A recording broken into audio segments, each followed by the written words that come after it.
Nelson will be making his final appearance, his illustrious 14-year career as a Patriot linebacker will come to an end tonight at Joe Robbie Stadium. And the irony is that Nelson has played against the Dolphins so many times through the years, and each time he has come to Miami, it has been to the Orange Bowl. This is the first time the Patriots have played in the brand new Robbie facility.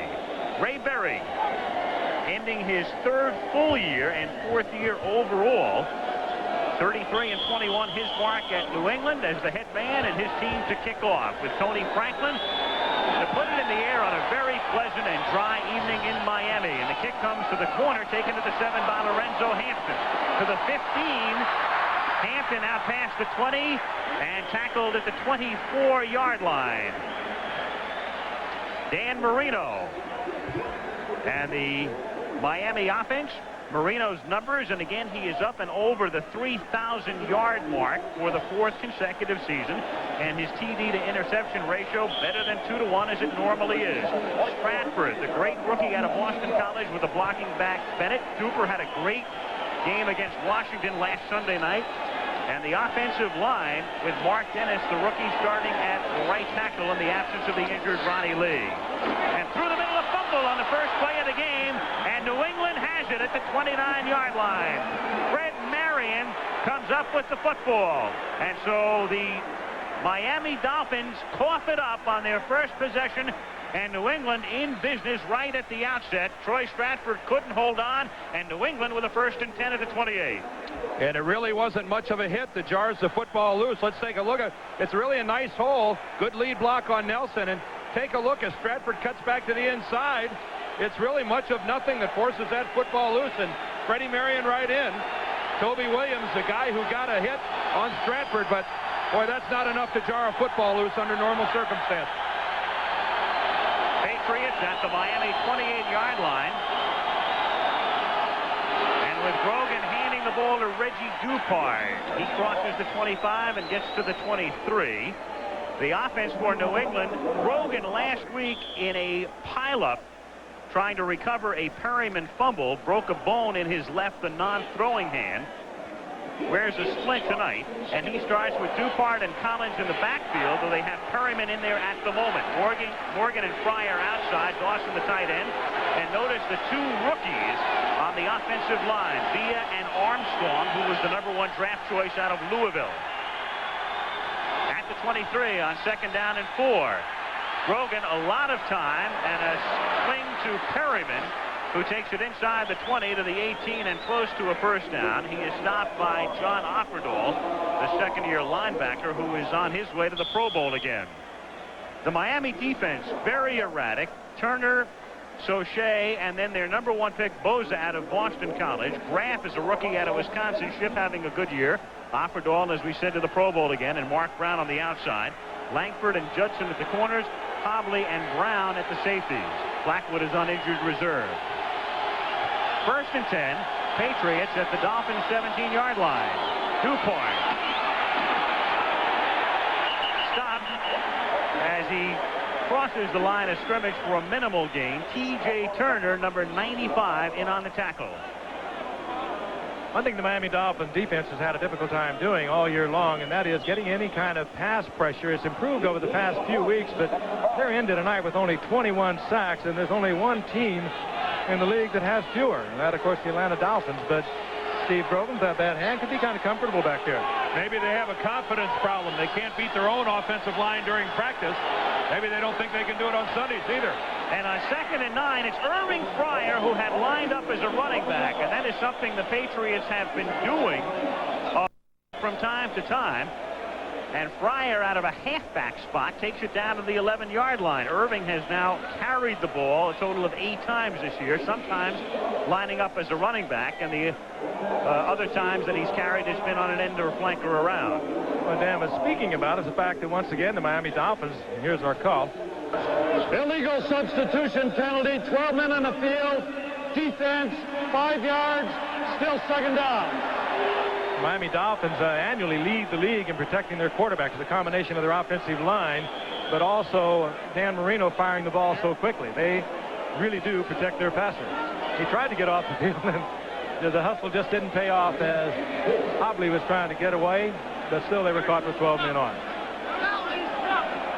They take the penalty, so it doesn't cost them a down. It's second down and 4 at the 12-yard line. And Grogan throwing. Open is Jones. He makes the catch at the 6 and is tackled at the 5, and that's a first down. Stanley Morgan has a pulled hamstring.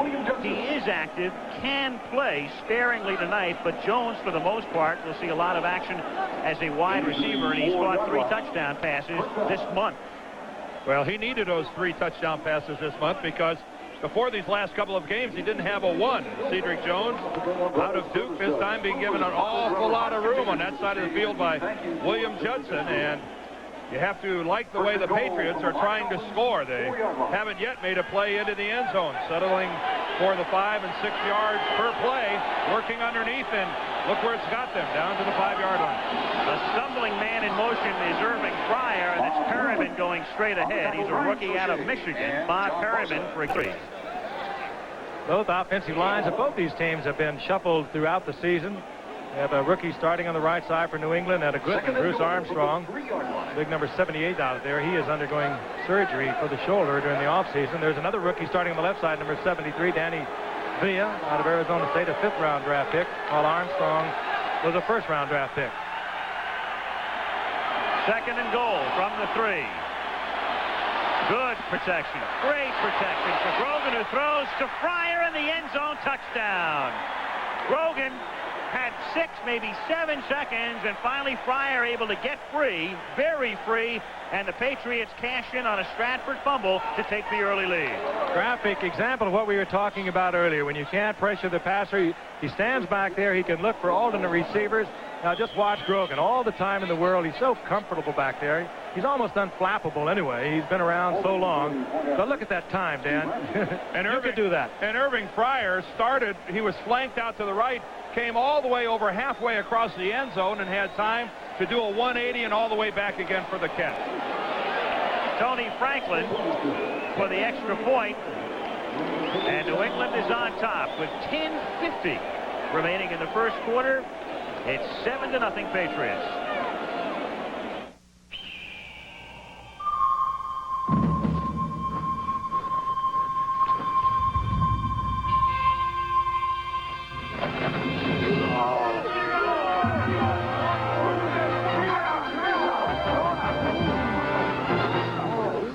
That's great.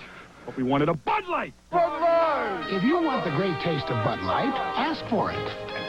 Now go get pizza. Bud Light. Because everything else is just okay.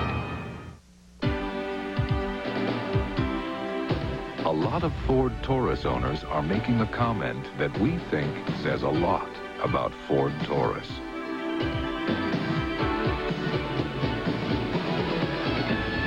Winning the world over. Have you been behind the wheel? Winning the world over. Have you driven a Ford lately? Hey, Baldwin, how you doing? Hey, pretty good. Joey, how are you? Hey, guys. Finished already. Hey, I thought we were supposed to be doing this in-house. We did. New computers and stuff. Quintile analysis? Hey, give me a break. Well, Siegel did that. I thought he's in the L.A. office. Yeah, so's Edwards. She did the graphics. So how'd you get everybody together in the same place? Robocall. What? Robocall. Pardon me? A good look at New England's touchdown. This is Tony Collins right here. Watch him come out and get double coverage out here. Here's Irving Fryer. He'll run a pattern across the end zone. Again, as Frank talked about earlier, the key is going to be Grogan, and I think he was looking at Collins. You can see him, but if we'll freeze it right here, we see the double coverage, but here's the key. Fryer has time to come all the way back across the end zone. And the thing Fryer did, exactly right, he kept alive, he stayed alive and gave Grogan the target. But again, it was the time. Dan, I'm sure you could have got that off. Oh, there's no secondary in the world that can stay with a receiver that long in the end zone. Franklin's kick taken at the 14-yard line by Lorenzo Hampton. And he brings it back to the 34-yard line. So again, the Dolphins have the football. They didn't have it very long the first time as Stratford fumbled on their first play from scrimmage. A look now at the New England defense. They line up in a 3-4. Sims, Toby Williams, and Barris. And then Tippett, who leads the conference in sacks and is second in the league. Nelson playing his final game. McGrew and Ed Williams. And the secondary, they may pick on Gibson with Claiborne on the other side. Bowman and Marion are the safeties. Ron Davenport is in there as the sole running back in this set for Miami at the 34-yard line. And Pruitt goes in motion. And a swing pass is thrown out here to Stratford, who's lined up wide. And Stratford makes the catch and is taken out of bounds at the 40-yard line by Jim Bowman after a gain of about 6. I guess the Dallas Cowboys have done more usage of splitting a running back out into the flanker split end position with Herschel Walker. That time Troy Stratford was out wide to the right, but it takes a special individual to be able to make something happen out there. You have to have the instincts of a wide receiver. Paul Hackett, I know the offensive coordinator of the Cowboys, calls it operating in space. The Miami Dolphins must think that Troy Stratford has that ability to split out and yet still be productive. On second down and 4, Stratford to the left side and picks up about 2 to the 42-yard line. He is stopped by Garen Barris. And it'll be third down and 2. Dan Marino, meanwhile, consecutive years leading the NFL in passing yards. Dan Fouts, 79 through 82, 4. And Marino, 3. And here they are, the way it is tonight coming into the game. Lomax and Messiasen and Elway and Montana and Cozart done for the year. And Marino would need 385 to tie for the top spot. Third and 2 from the 42. Stratford gets outside, picks up the first down, gets to the 50-yard line. He is stopped by Ernest Gibson, the rookie out of Boston College, the 99th player selected in the draft last spring.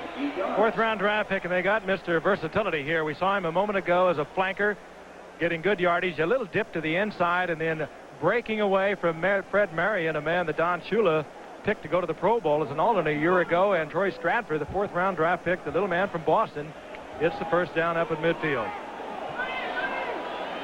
He's the offense for the Dolphins and has been for the past few weeks. And he's playing opposite John Boza, the number 1 pick for Miami, as the pass is caught inbounds by Lorenzo Hampton at the 37-yard line. Hampton making the catch, staying in bounds. And Lorenzo Hampton, because of the emergence of Stratford, has kind of become Miami's forgotten man this year. Again, good protection from Marino, and he has. We had a super performance from Hampton here a few weeks ago, and here he is as a receiver on the outside, like Stratford was a few moments ago on the right side. Miami 1st and 10 at the New England 37. Patriots on top 7-0. 9:02 to play, first quarter. Marino, per usual, protected well, and the pass through the hands of the intended receiver, Mark Clayton. 2nd and 10. What a hit Ronnie Lepet put on Mark Clayton, and that's something you won't see by Dan Marino very often, getting that type of protection, that much of an opportunity to look downfield and then throw a high ball. But that's exactly what he did here. This ball floats away, and Clayton, who was open on the play and clearly in position to make the catch, just couldn't get up for that one, and Ronnie Lepet lowers the boom, drives him out of bounds. Got a good look at that. Poor throw by Marino. And it might have been one of the bad reads you'll see by Marino, throwing into the double coverage. Bowman right underneath that. Davenport and Hanson to the running backs on 2nd and 10. Davenport swings to the outside and picks up about 7. Run out of bounds by Ed Williams and Ernest Gibson at the 30-yard line. It'll be 3rd down and 3. Miami wide receivers doing it all tonight. That time it was Mark Duper who came in and put a block on the New England contain, allowed that one to get outside. 25 years as a head coach in the National Football League. One losing season. Now that is remarkable. He's assured again of a winning season this year. It's unbelievable. If only the man had intensity. A lot of onlys in his bio. Yeah. Those eyes look right through you, don't they? 3rd down and 2. And Marino, out of a tight formation, goes to the air and has it knocked down at the 15-yard line by Ronnie Lepet, intended for James Pruitt. And Lepet forces a 4th down and 2. Marino just a little slow delivering that ball. Pruitt had put a good move on Lepet, turned him around, broke to the outside, and again, Marino just a little slow getting it there. And a big risk by Lepet, who makes a play on the ball rather than on the receiver. You missed that one, and your guy's able to go in and score. He got there at the last moment. Pruitt actually had his hands on the ball, and Lepet was able to drive his arms down and force an incompletion. Big chance that time he got away with it. 47-yard field goal attempt. Quad Reves. The ball spotted at the 37-yard line. Strock puts it down. Reves' kick is long enough and good. Miami gets 3. We have 8:36 to play. First quarter at Joe Robbie Stadium. Patriots on top, 7-3.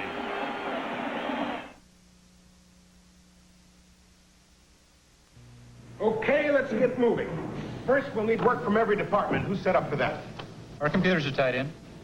Mike, how long for graphics? 2-3 days max. Our computer can do it in a day. It's yours. Joni, typesetting and printing? About a week on overtime. Now, hold on. Now, who published this? We did, on the computer. Well, do it again. Last, we need presentation overheads. Any ideas?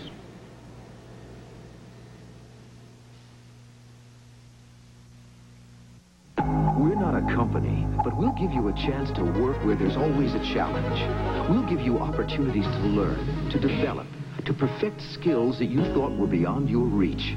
We'll help you build a career that can reward you for the rest of your life. We're not a company, we're your country.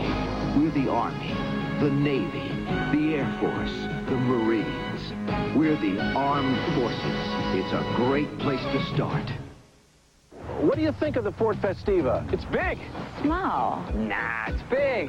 Sort of a big smallness.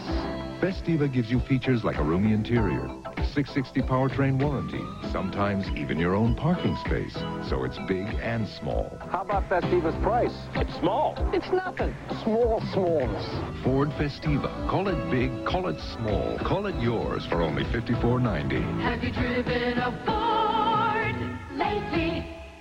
Penn State battles Clemson in the Florida Citrus Bowl. Then undefeated Syracuse meets Auburn in the USF&G Sugar Bowl. All New Year's Day on ABC Sports.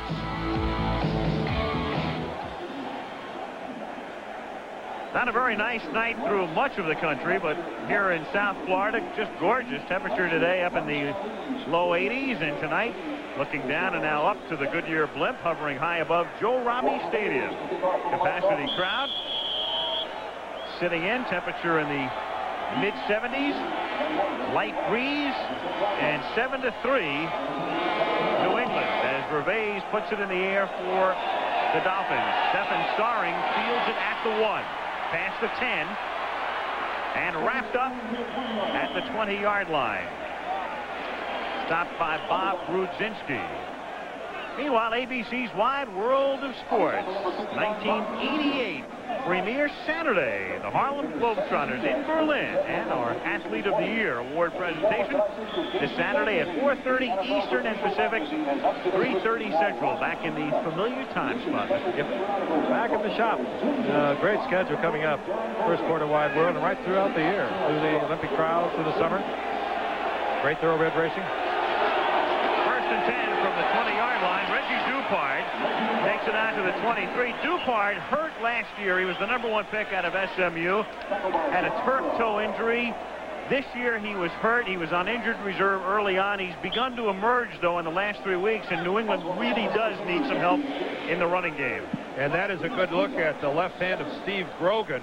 The bone that's broken is actually one of those bones that's on the top of your hand. Come on, Steve, get out of that crowd. There's a shot of it. It's on his left hand, on his non-throwing hand, and the doctors say there's no possibility of doing any further damage to the bone by playing in the game, so hence he's here. Second down and 7 as Grogan goes to the air. Again, great protection, and this time off the fingertips of Willie Scott, the tight end. He was covered by the outside backer, Mark Brown. I'm glad they can reassure him there's no possibility, Dan. Sounded pretty good as long as it wasn't my hand, right? Talking about a broken bone, a lot of things can happen. But Steve Grogan has been around since '75, and you talk to him about his injuries, he kind of shovels it all off. He said, I've been hurt so many times I can't remember. And that is the truth, that he is one tough cookie. He always seems to show up. No more lives really than Jim Plunkett, the man he replaced up in New England back in 1975 when he arrived. He just keeps coming back. He's already missed 3 games this year with some neck and some shoulder problems. So it's been a tough year for Steve trying to stay healthy. 3rd down and 7 out of the shotgun. Grogan. First down to Fryer, and Irving takes it out to the 37-yard line. Paul Langford makes the tackle. Brian Sauché came charging in that time, and Deck Grogan is Steve released. I like to see a nice crisp pattern like that, a good sharp throw. And remember how I talked at the top of the telecast about some players have been known to phone it in, but I think we're seeing a good example here of how players' instincts take over, even though it's a game that has no playoff ramifications. Good pass protection. Steve stepped up into the pocket, took a shot, yet delivered it to a receiver, ran a good pattern. Bob Perryman now for a gain of 1, taking it to the 38-yard line. And it'll be 2nd down, 9. It was last year in a very meaningful game. These two teams winding up the season here in Miami, and it was the final professional game at the Orange Bowl when Grogan came off the bench, led the Patriots to a thrilling 34-27 victory and on to the playoffs. So many times over the years, the New England Patriots, the Miami Dolphins have been in it, that the Patriots have dominated now. They've won 4 of the last meetings, and they've won 5 of the last 6 times that they have met. On 2nd and 9 from the 38-yard line, Collins moves it out to the 45-yard line, shy of the first down by 2. Jackie Shipp and Bud Brown in on the tackle. Collins had a big day opening day. These two teams opened the season in mid-September in Foxborough in a rainstorm, but that was his best day of the year, and right now it's Dupart who does most of the running for New England. Collins has had some big years in the past. Craig James arrived on the scene about 4 years ago, and he sort of took over, and Collins had to move to a blocking position. James, by the way, is on the injured reserve, and Collins is once again being featured. 3rd and a short 2. Dupart seeking the first down. Gets buried out just past the 46-yard line. They have to get to what about to the 46.5, and it's going to be very close. One of the things about Reggie Dupart, as he was tackled that time by John Offerdahl, is the fact that he doesn't really play a big part in the New England passing game. Compare him to Tony Collins, who has 40 receptions. Reggie Dupart only has 2. And this guy, back to the Pro Bowl, and Dupart is the guy that carries the ball. Now, he's the guy they see as the future of their running attack. But you know what, Frank? It's going to be tough to have a guy out on the field that isn't a threat to be a receiver the way offenses are run today. You couldn't even imagine it with the Dolphins, even though sometimes they'll do a situational substitution with a Woody Bennett or somebody like that. But I'll tell you, the more things you can do on a football field today, the way the offenses have opened up, the better opportunity you have to become a top professional and earn the top buck that goes with your profession. 1st and 10, New England. Mosey Tatupu is in the game at fullback alongside Collins. And Grogan throws into Dolphin territory to Collins. And he's tackled at the 49 after a gain of about 4. Mark Brown again in on the stop. Good example of what you were talking about a moment ago. Collins coming out of the backfield, doing his job, getting us 5 or 6 yards. He was basically the checkoff man. And Grogan, who calls his own plays, and we know we talked about it many times in the past, but he does call all the plays on the field himself. And he knows the man he can go to. And how about that number? Russ Francis wearing a 49? Are they telling us something? Released right after the 49ers win over the Bears by the 49ers, and as Frank said, wearing 49 tonight. Here's Perryman now, slipping his way forward to the 45-yard line, short of the first down by about 2. Francis was waived by San Francisco. The 49ers had indicated that he would only play for them. Russ said that wasn't the case. In fact, he was thinking about perhaps even signing with Tampa Bay. He would have played for Ray Perkins, and he certainly would play for Ray Berry, as he's proven. He's indicated a lot of things over the years. He's making his second time around here. He played from 75 to 1980 with New England, took a year off, thought he'd do a lot of things, even work for ABC at the time, and then, of course, in 82, he went to the 49ers. Shotgun on 3rd and 2. With Grogan throwing, complete at the 38-yard line to Irving Fryer, who already has 3 catches tonight, covered on the play by Lifford Hobley. And so Grogan has the Patriots moving again with 3:53 to play in the first quarter, and New England on top by a score of 7-3. Grogan still has a lot of snap in that ball. He just whips it out to the sidelines. A lot of professional quarterbacks still have not got that down with that kind of zip on it. Grogan with a strong arm, now in his 13th year, is still able to get it on a string out to the sideline. Grogan is 6 out of 7 for 41 yards. First and 10 at the 37-yard line. Straight ahead, Perryman right into the middle of the Miami line, picking up about 2, and it'll be 2nd down and 8. I mentioned at the top of the show, Dan, this was a game you play for pride and professionalism, and you see no matter what kind of a game, what's involved, this game still carries these kinds of problems. That's Brian. John Bosa, the young player. Bosa, who has come on so well recently, the rookie out of Boston College, and the medical staff is out to look at Bosa. These days, you got to stay on top of things, because times have changed. This small pickup, the Ford Ranger, now outsells Toyota. And what's more, Ranger has more features and a lower sticker price than Toyota. Features like tachometer, interval wipers, and light group. Plus, Ranger's got a fuel-injected engine. And to top it off, Ranger has a 6-year, 60,000-mile powertrain warranty. Toyota doesn't. Sorry to burst your bubble, Toyota, but Ranger's on top now. Now, during Ford's Leadership Celebration, get $500 cash bonus on new Rangers. Helen, I just looked at these numbers. Pretty grim. Those are computer costs. Didn't we pay for those systems last quarter? We did, but those are training costs. Well, let me get this straight. We're spending more on training than we did on the computers? Boston doesn't show these costs. They use a different system. So? Apparently with their computers, the people can train themselves. Got trouble in the trail. Chasing a wayward bull's one thing. Bringing him home's another. Boy, I never seen that before. And when you found a way to lure him back, you head for the mountain. Bush. Head for the beer brewed natural as a mountain stream. Head for the mountains of Bush beer. Hi, I'm Joan London. And I'm Charles Gibson. We'd like to take a moment to wish you the very best this holiday season. So from our Good Morning America family to yours, have a happy and healthy new year. John Bosa shaken up. He comes out, and Doug Betters, the 10-year veteran, replaces him. And also the linebacker, Rick Graff, the rookie out of Wisconsin, injuring his shoulder. He's out for the moment. And Bob Brudzinski, another of the killer bees from days of yore, is in there. On 2nd down and 7, Grogan throwing short, intended for Fryer. Incomplete, and it will be 3rd down. Paul Langford covering on the play. 3:16 to play in the first quarter. Dolphins now with their 1 and 2 draft picks, Bosa and Graff on the bench. And here we see Fryer getting the individual coverage that he wanted, and this time Grogan didn't get it there. He was open, had beaten Langford to the sidelines, and Grogan underthrows. Boy, did you see that move by Irving, though, when he got right on top of Langford? That dipping the lead shoulder really looked like he was gearing down to break into a full stride, then made his break to the outside. That was a good look at a guy making his outside move. 3rd and 7. Bosa and Graff both come back in for Miami on defense. And Grogan going for it all. Oh, yeah. Scoring touchdown. Great catch.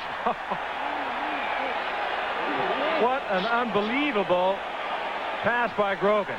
Dead stride. He threw it so early and just let Starring run under it. And Nate Thompson, who hasn't played all that much, he's been injured, trying to stay with Starring, who has a good speed, not great speed.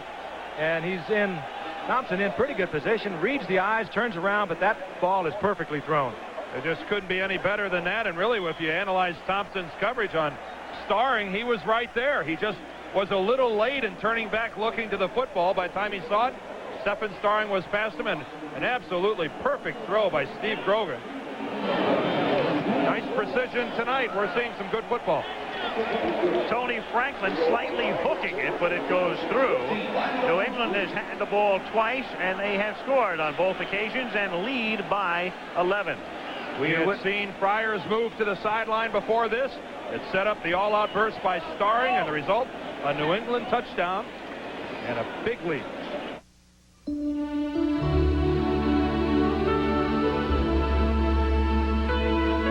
Sauvignon Blanc. Zinfandel.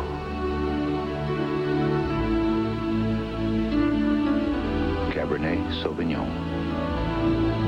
To all those who are coming home, and those we come home to, from Ernest and Julio Gallo, all the best. Oi! To make your Christmas brighter, you need the Energizer. Do right, the extraordinary Energizer. Stuff these in your stockings, plant these by your tree. This battery has the most energy. Do right, the extraordinary Energizer. Santa? Oi! Laboratory tests prove in most devices, Energizer lasts longer than any other battery. For energy, remember me. New Energizer. My dandruff shampoo is good. Better try something else. Mine really works. You'd better try something else, like Selsun Blue. Doctors recommend it more than all of the leading brands. None get rid of dandruff better than Selsun Blue. Feel it, feel it, feel it, feel it, oh so close. Medicated Noxzema Shave Cream. Feel the comfort. Feel the closeness. There's nothing more feel it. Feel it, oh so close. Stephen Starring and the Patriots, with so many good receivers, Fryer and Starring, have already caught touchdown passes tonight. Cedric Jones has caught 3 in the last 2 weeks. And then, of course, there is Stanley Morgan, the main man, who's shaken up, but will play sparingly tonight. Tony Franklin has it taken at the 14-yard line by the tight end, Bruce Hardy, who brings it back out to the 28-yard line. Take a look now at the playoff teams with the playoffs already set. 10 teams going in the AFC, the division champs, Denver, Cleveland, and Indianapolis, and Denver has the home field advantage throughout the playoffs. NFC, San Francisco will have the home field advantage. Chicago and Washington also winning their divisions. Houston and Seattle will meet on Sunday, as will New Orleans and Minnesota in the wild card game. 1st and 10 at the 28-yard line for the Dolphins, who have Lorenzo Hampton in as the running back here, and Stratford split to the right. And Marino looking over the middle and throws to the 33 to the tight end, Bruce Hardy, who rolls forward to the 35 for a gain of 7. Oh, remember, in this league, you're not down until you're touched. And Bruce Hardy that time, going down, making the catch, didn't feel any pressure from a Patriot and says, what the heck, I'll just roll until somebody stops me. Probably picked up another 2 or 3 yards on the play. It's amazing how often the defense forgets about that. You see a man down, they just forget about it for a moment, and you get 2 or 3 extra yards out of it. We got a passing show here tonight. Brogan is hot. Marino's going to throw no matter what. 2nd and 3. Stratford is the I-back, and he'll follow Bennett. Cuts it back inside with a nice move and takes it out to the 41-yard line. He is stopped by Brent Williams. He has really come on. He had that huge night in Dallas, both rushing and receiving, and he has supplanted Lorenzo Hampton in the starting lineup. And that time he even bobbled the pitch a little bit. It's a great credit to John Sandusky, the offensive line coach, who has been changing this offensive line all year long. He has a rookie, Mark Dennis, over on the right side, replacing Ronnie Lee tonight. But then, unusual for any team. They blocked so well for Reno on the pass, but now they are run blocking well. Well, I think that's the emphasis from Shula and the coaching staff. I mean, they already know they have a proven commodity. They can pass block, but the Dolphins will never be a Super Bowl team again until they effectively rush the football. On 1st down from the 41-yard line, Lorenzo Hampton takes it out to the 44 for a pickup of 3 to make it 2nd down and 7. Julius Adams over on the Patriots sideline, inactive for tonight's ball game. The All-Pro so many times over at defensive end, and a contemporary of mine. We were teammates in the college All-Star game back in 1971, and this guy was one of the great ones. Some kind of class. Julius Adams, Jack Youngblood, and Lyle Alzado were the three defensive ends in that All-Star game. On 2nd and 7, Marino nearly has it picked off at the 50-yard line. Ronnie Lepet taking a chance again and very nearly wound up with a touchdown.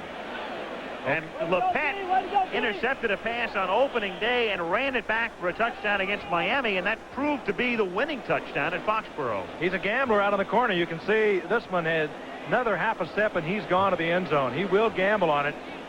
Intended for Duper. Frank, if I'm an offensive coordinator, my next play after I set it up is the out and up. He'll see it before the night's over. Yep, with Lepet committing like that to making a play on the ball rather than the receiver. Watch for the turn and go before this baby's over. You got to find the same situation. They'll come back with it. 3rd and 7, 4 wide receivers. Jensen stays in the block, and with pressure on Marino, he throws it out of bounds. That explains one of the reasons why Marino is so seldom sacked. He is not only good at reading defenses downfield, but he also reads so well the pressure. He knows how many men he has to protect him, and when it doesn't add up, he's going to dump it off. He'll save the sack, and he'll save bodily harm. He read the pressure. I'm not quite sure he read Mark Clayton's pattern there. Peyton ran down and in, and Marino threw it as if Clayton was going to run a sideline pattern. Reggie Roby to kick. His first punt of the night. And a fair catch is called for at the 18-yard line by Irving Fryer. Reggie Roby with the ever-present wristwatch, and a 38-yard punt going into the books with 39 seconds to play in the period. Reggie Roby, of course, hurt in the opening game of the season, missed 6 or 7 weeks. And take a look at more playoff information for you. This is the first time. Really interesting here. It is the first time that 4 teams in one conference all have better records than any team in the other conference. What it means is Denver had the best record in the AFC, but 4 teams, San Francisco, New Orleans, Chicago, and Washington, all had better records coming out of the NFC than Denver had to lead the American Conference. From the 18-yard line, slipping a tackle is Dupard with a nice little move as he takes it out to the 23.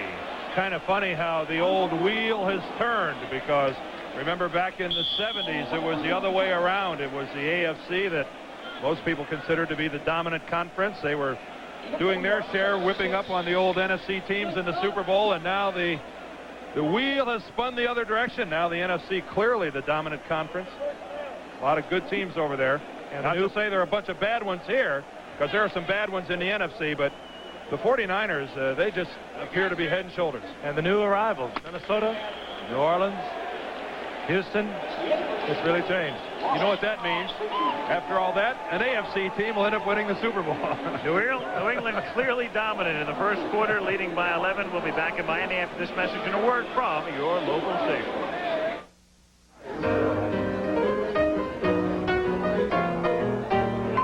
That's him, isn't it? You bet it is. He's good. I just love the way he parties. Do you know why Spud McKenzie has so much fun at parties? Because he's always in control. And he knows how to make a party laugh. It takes good sense to have a good time. And Spud knows it's cool to live by one simple rule.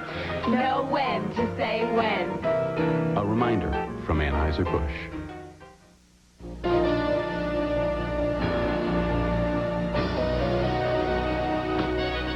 Nice flying, Greg. Thanks. So, you're really not going to do another tour? Nah, Susan and I have made plans. You're going to miss this place. Sure, Doc. My mind's made up, all right? Then I guess you're going to want this. American accepted me. Looks like I'm going back to flight school. I hope they know they're getting one of the best. When you're something special, people know it. Jane Fonda, Robert Redford, the Electric Horseman at a special time Thursday.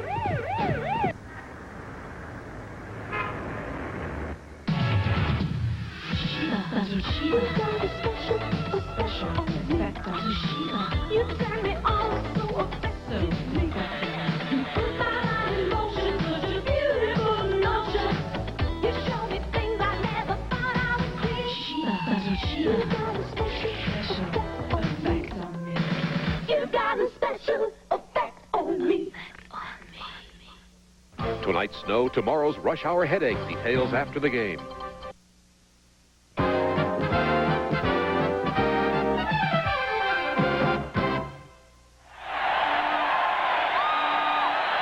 England has had the football twice.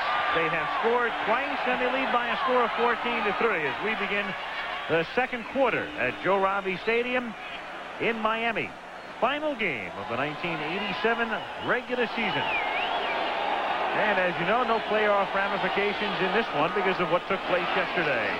Mosi Tatupu takes it out to the 28-yard line. And close to a first down. He is stopped there by John Boza. Mosi Tatupu, one of the most popular New England Patriots of all time.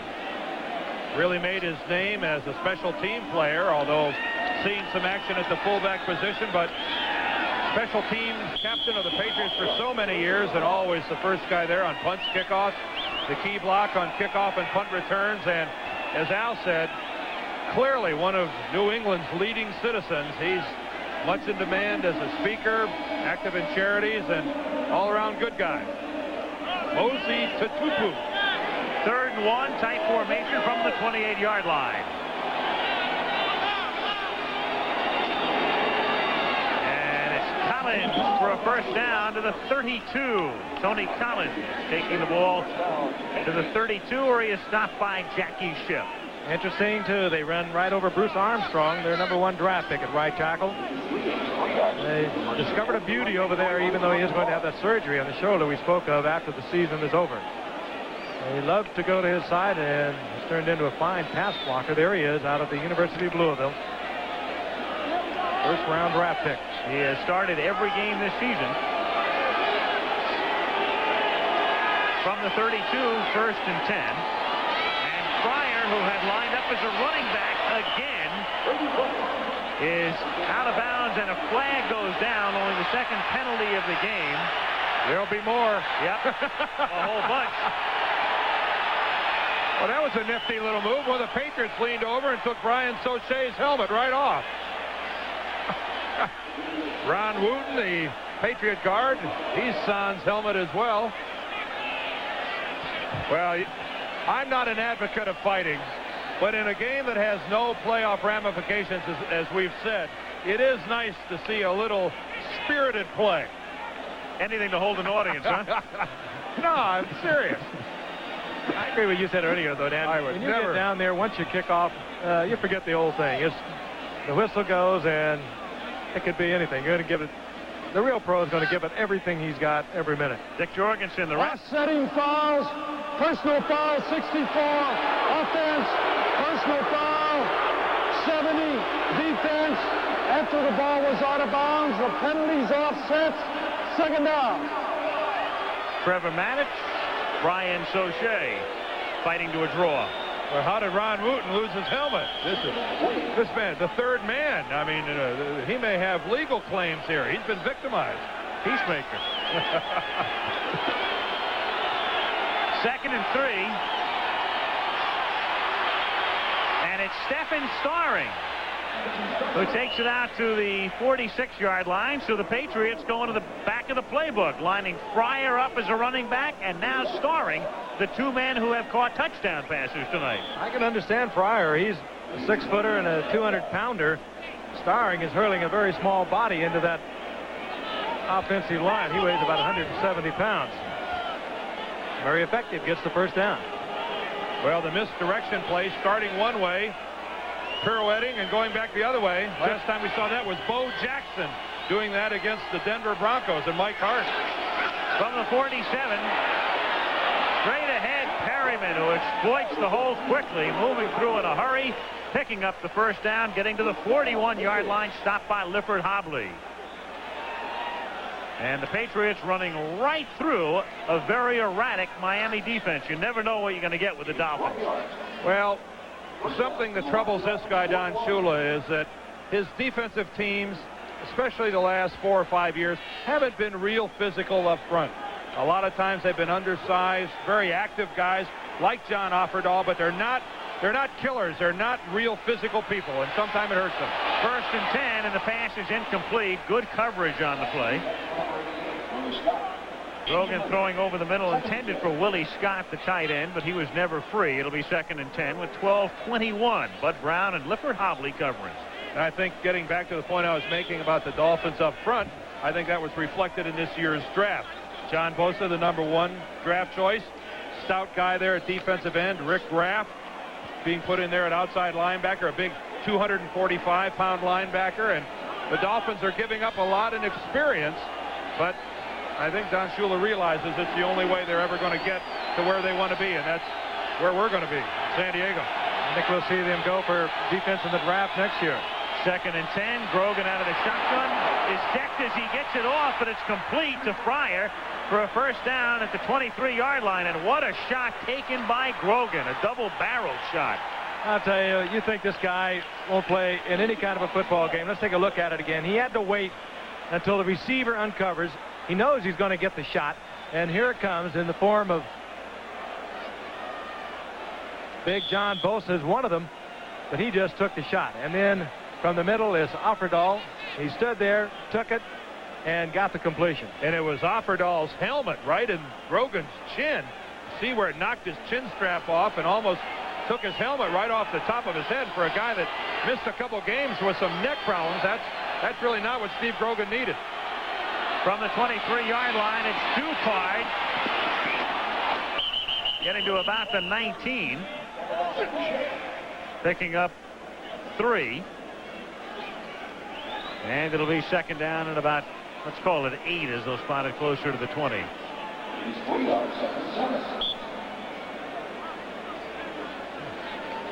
Reggie Dupard out of SMU.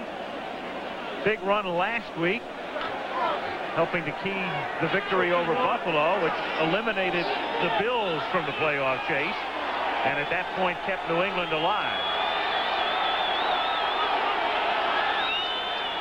Grogan on 2nd and 8. Over the middle to Collins. He's tackled by Offerdahl at the 12-yard line and close to a first down. We've told you before about Steve Grogan calling his own plays, and that's a story I think has been beat to death. What I'd like to comment on is the quality of his play calling so far in this ball game. The way he's mixing it up. Got a lot of straightforward physical plays up front, misdirection, a lot of movement out of the wide receivers, working underneath, going to deep to guys like Starring. I don't know how you could mix it up from the QB position any better than Grogan's doing. Of course, working Collins underneath, always giving Collins the opportunity to be the checkoff man. It's paid off time and time again for him. Francis and Scott in the double tight end set. Dupard taking it down to the 6-yard line. Bud Brown comes up to make the stop along with Rick Graff. Dupard trying to fortify the Patriot running game, and where he's excelled of late in particular is giving them an outside threat, something they've really been missing the last couple of years. You know, you talked earlier, Al, about Reggie Dupard missing all of last year with that turf toe.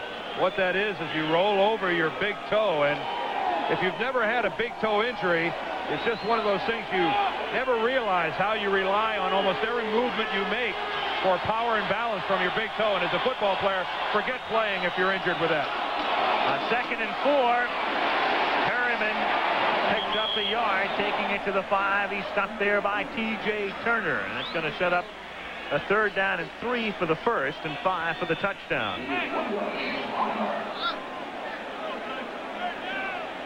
New England changes quickly. They'll bring in 4 wide receivers. They'll make no bones about it. They're going to be looking to put it into the end zone.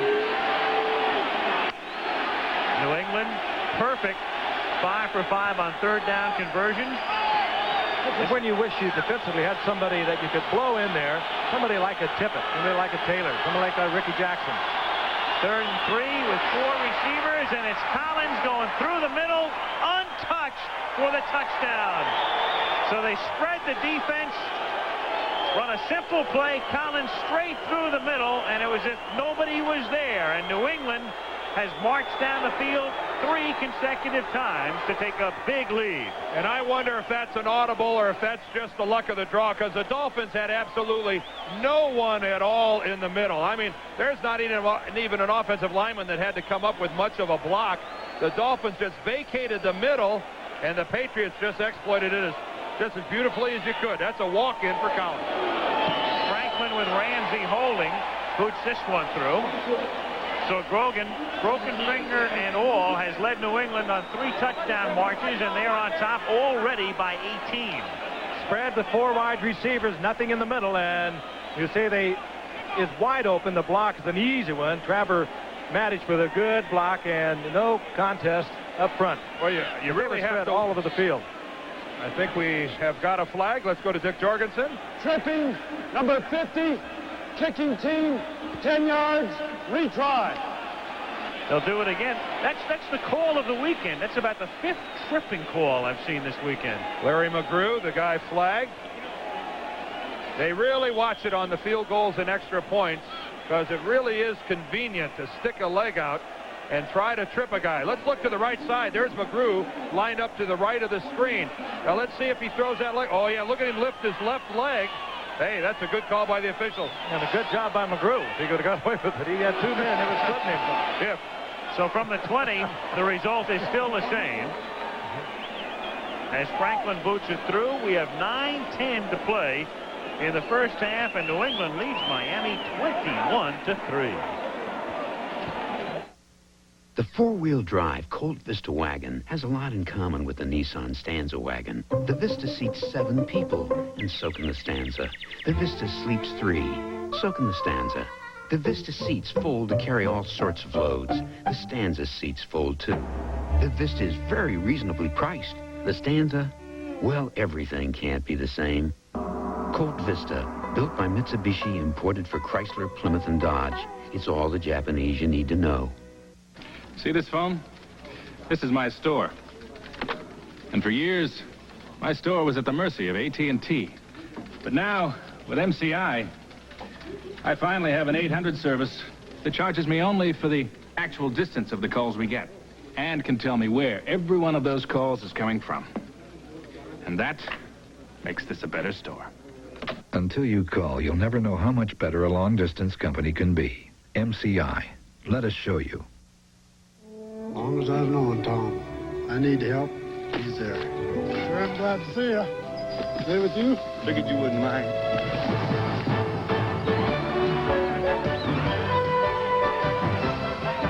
And when the last tray's rounded up, you head for the mountains. Bush. And the beer that goes down smooth as a mountain stream. Sure owe you one.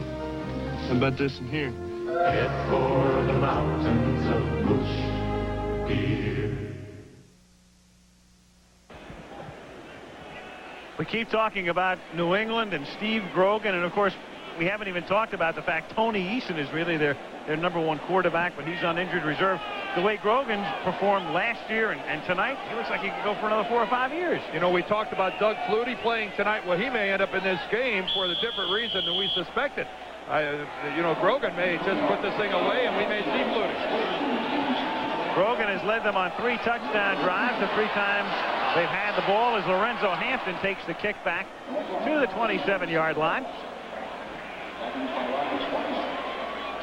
And Miami will start from there. 3 teams had not been to the playoffs from 81 through 86. Saints, Colts, and Oilers. And all of them going in now. Saints and Oilers as wild cards. And the Colts as the AFC East champs.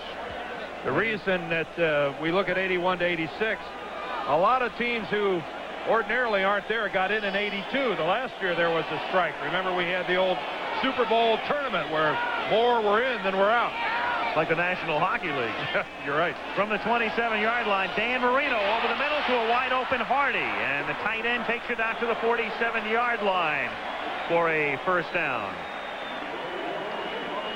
8:45 remaining in the first half, dominated by New England, on top by 18.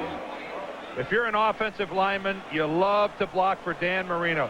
Look at the way he gets back, plants, and throws.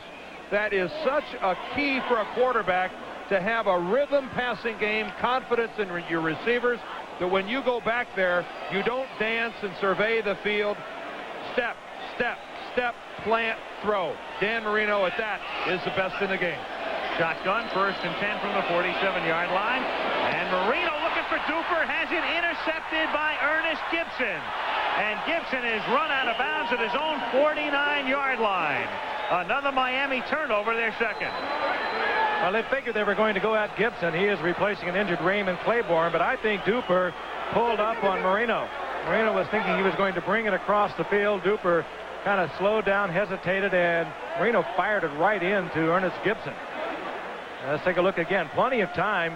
Marino knew exactly what he wanted to do. There was no pressure.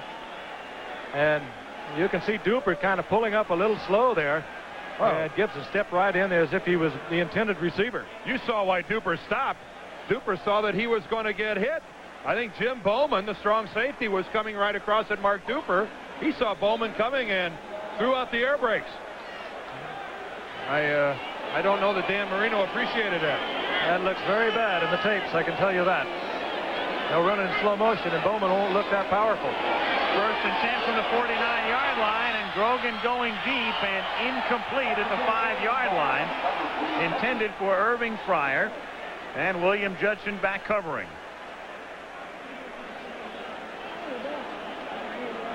Grogan is really streaky hot when he gets hot, and he feels it tonight. Let's take a look at Fryer once again. Full sprint now against William Judson. Good coverage by Judson.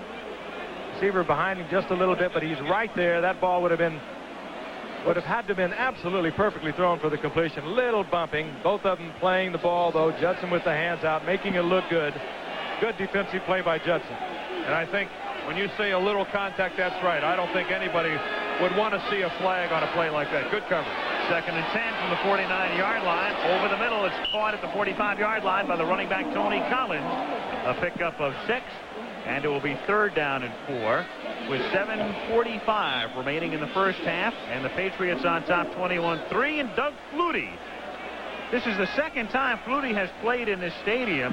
This stadium opened in preseason as the Dolphins took on the Chicago Bears in an exhibition game. Flutie at that point wearing a Chicago uniform, and now closing the year in the familiar number 2 of the New England Patriots. A Joe Robbie Stadium record, right, Al? The first player ever. I mean, we stop at no length to bring you the best in trivia. On third and 4, and a little trivia for you. That's the first time New England hasn't converted a third down tonight. Irving Fryer is stopped back at the 47, and the Patriots do indeed have a punting unit. Here they come. And you know Steve Grogan is headed for the sideline saying, I knew I should have put the ball in the air. I should have trusted the running game. I got a hot hand. I should have kept it in the air. And he cannot come over and yell at Ray Berry because it's his call. No, but I bet Ray Berry reserves the right to yell at him. On this basically windless night, Rich Camarillo stands back at his own 40-yard line. And the Dolphins send 2 men back at the 10. Bud Brown on the near side as the kick is fair, caught by Scott Schwades at the 9-yard line. A fair catch there at the 9 after a 38-yard punt and 6:20 to play in the first half. We may have a flag down on the field, and if we do, I'm going to tell you what it is. One of the Dolphins lined up in the neutral zone before the snap of the football. I saw a flag go on the far sideline, Al, and it looked like one of the Dolphins was lined up in the zone. Offside. No, I'm not. Come on, Steve Nelson says, no, look, I want to. Dick Jorgensen is the... He wanted him to measure it off to see if it would give them a first down. It does not appear, though, it will. Because it was a good punt, carried right to the 10-yard line, but they might have second thoughts about going on 4th and short. It would be 4th and 2. It was 4th and 7. Oh, you have to. If you got the lead like that. Offside. Number 49. Defense. Decline. First down. That's William Judson. They decline it because the kick was good. It pins Miami back at its own 10. Dolphins start from there. 6:20 to go in the half, and New England on top by 18. Everybody knows this, baby. It's a Jeep, and it's back home again. Jeep is now part of Chrysler. And one thing we know for sure, if you're going to put a new car alongside a legend, you better do it right. So we're introducing the first new American car brand in 30 years, Eagle. This is Eagle Premier, European styling, and the most aerodynamic sedan built on this continent. In addition, front-wheel drive, overhead cam V6, multi-port fuel injection. The works. We gave it quality. It's built in the newest high-tech plant in North America. Quality we back with 7-year, 70,000-mile protection. The American car buyer expects the best. Wrangler, Cherokee, Comanche, and now Premier. Legend says Jeeps always land on their feet. And Eagles, well, they gotta fly. You can bet on it.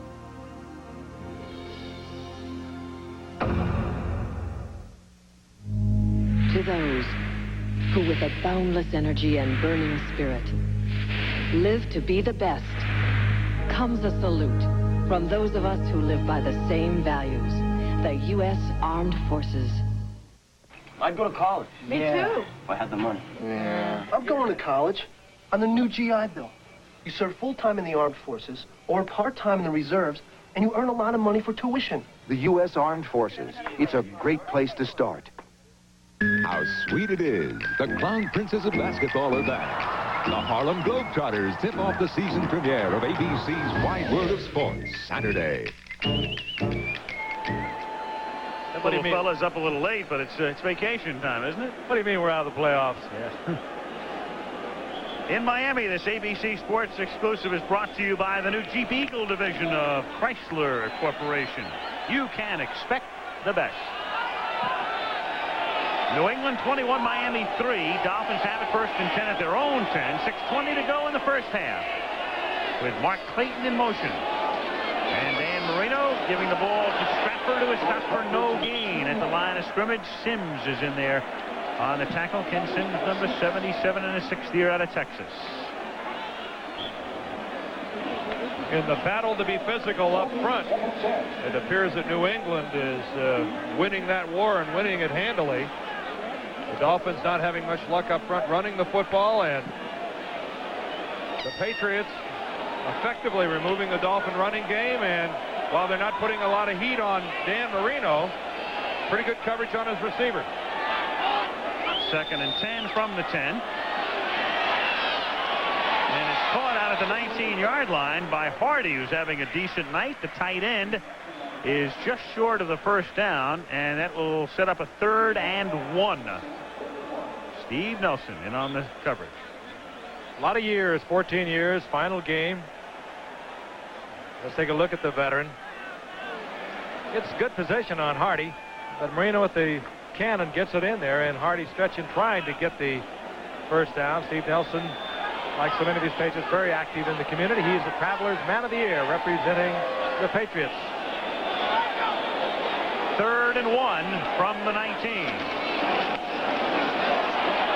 Davenport for the first down, and a lot more run down out at the 31-yard line by Ernest Gibson. So Davenport seeing some room to the outside, getting there, and turning it into a 12-yard gain. And I think he surprises the Patriots. Davenport, a 230-pounder, not really expected to be able to take it to the outside, but the entire corner of the Patriot defense collapsed, and that time Davenport really came up with a good strong arm, and I think he surprised everyone in a white jersey by how quickly Ron Davenport got around the corner. Super block by Hampton to lead the way. From the 31, Marino out of the shotgun on 1st and 10. Duper left, Clayton right. And for Hardy again, his 4th catch, a first down at the 50-yard line. So they're doing a good job as the secondary on the 2 wideouts, and Hardy is springing free over the middle. And coming in tonight, Hardy had caught 22 all season. That's already his 4th in this half. When you have 2 wide receivers like Duper and Clayton last week, it was Duper having his best game of the year. He had 6 receptions, 170 yards. A week before that, Clayton against Philadelphia caught 7.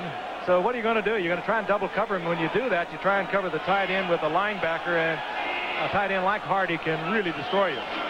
From the 50 on first down. Again, it's Davenport to the outside, but no room this time to the outside. And out of bounds at the 15, no gain. And that stops the clock with 3:29 to play in the half. Did you see the right arm that Ron Davenport put that time, I think, on Ronnie Lepet? It was either Lepet or Gibson. I couldn't catch the number. Let's take it. Oh, it's Gibson, 43.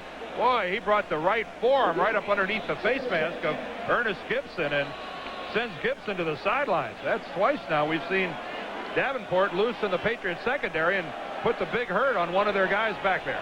And Ron McSwain replaces him at right corner.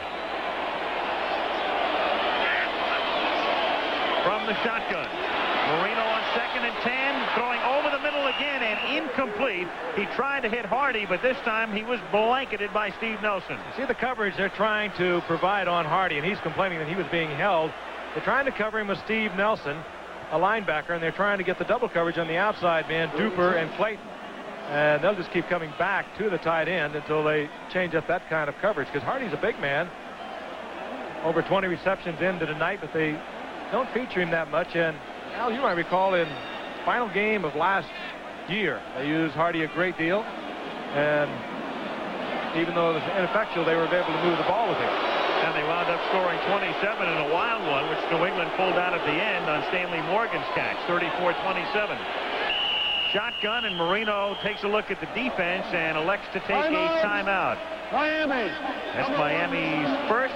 They have 2 remaining in the half, and we're down to 3:19 on the clock. That much time remaining in the first half with New England on top, 21-3. IBM presents You Make the Call. Dan Marino of the Dolphins hands off to Lorenzo Hampton, who dashes into the end zone, where to celebrate his success, he simulates a roll of the dice. Now you make the call. Should Hampton be penalized? Page 5, headings. He wants them bolder. Check. Presenting personal publishing with the IBM Personal System 2. Page 7, artwork, smaller. No, bigger. Well, make up my mind, will you? Oh, no! What? The bonuses. Everything your business needs Okay, print it. to create quality documents in-house on short notice. I'd like you to make a few changes. Now get a $1,000 rebate on the IBM PS2 Model 80 with personal publishing. What call did you make? Any obviously premeditated demonstration is considered to be unsportsmanlike conduct. 5-yard penalty on the succeeding kickoff. I know choosing a medicine is an important family decision. But for me, it's also an easy decision. The day my son was born was the first time that I was given Tylenol. It took care of the pain without irritating my stomach like aspirin or even ibuprofen can. Getting Tylenol that day really impressed me. When a hospital gives it to you, that's the best reason of all to trust Tylenol. I know it is for my family. Trust Tylenol, the pain reliever hospitals use most. The Dolphins are playing like they can't wait for 88. Somebody better leave a wake-up call. It's the first half dominated by New England. They're on top by a score of 21-3. Amazing how professional these signs are. Must be management. 3rd down, 10 from the 50. Dan Marino lines up in the shotgun. The versatile one, Jim Jensen, is the blocking back, and Marino not looking as the ball was snapped, and it's picked up by Tippett. And Tippett is inside the 10, still on his feet, and Tippett is into the end zone. But they're blowing it dead, back upfield. Now, what is this? Now, this will be... Oh, we'll be talking about this for a while. I guess there had to be a whistle blow, or else some of the Dolphins would have made a play on the ball. Let's hear Dick Jorgensen. Give me a break, guys. I'll tell you. A snap from center that does not touch the back's hands and touches the ground is a backward pass. The defense can recover but cannot advance. New England's ball, first down. Well, that was on page 197, paragraph 8 of the NFL rule book. Article 3, you seldom ever see it when they don't at least touch it. Marino now is changing off, looking at the defense. Where was that snap? I'll tell you, that is funny. Now this, even though it doesn't count for anything, is Andre Tippett. Now watch this effort to get into the Miami end zone. Is he an athlete? Breaks one tackle. Jim Jensen gets him from behind. Breaks that. There's Pruitt taking a shot. Buckles his knees at the 5, and finally drags Mark Dennis into the end zone. The effort of the night, and accounted for absolutely nothing. He may be the answer to that feudal running game. Certainly make the highlights. That will.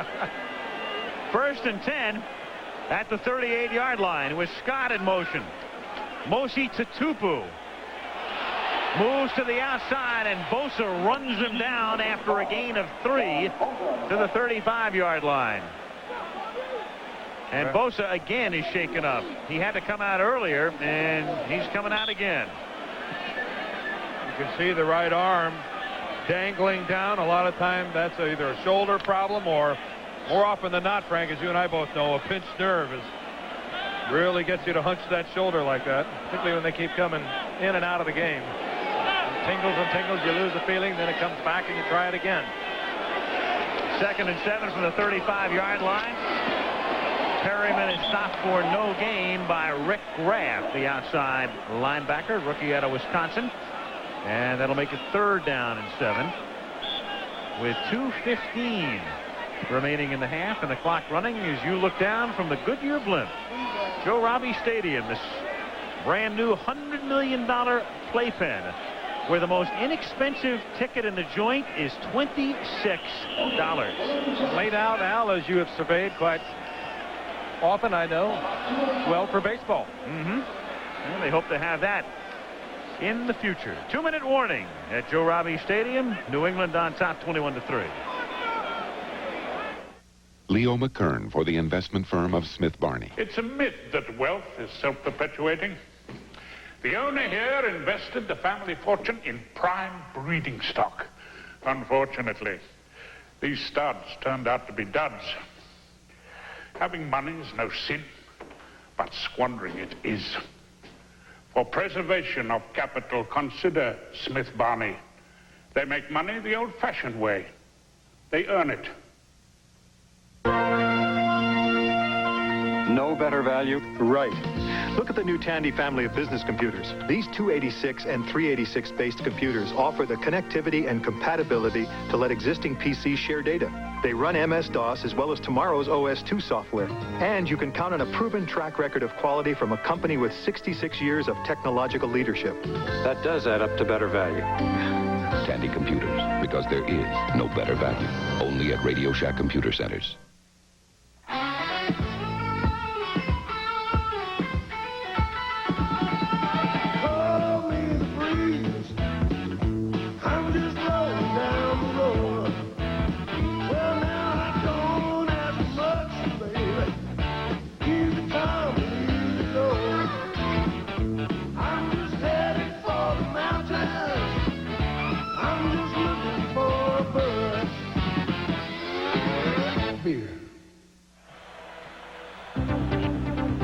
Patriot flashback tonight.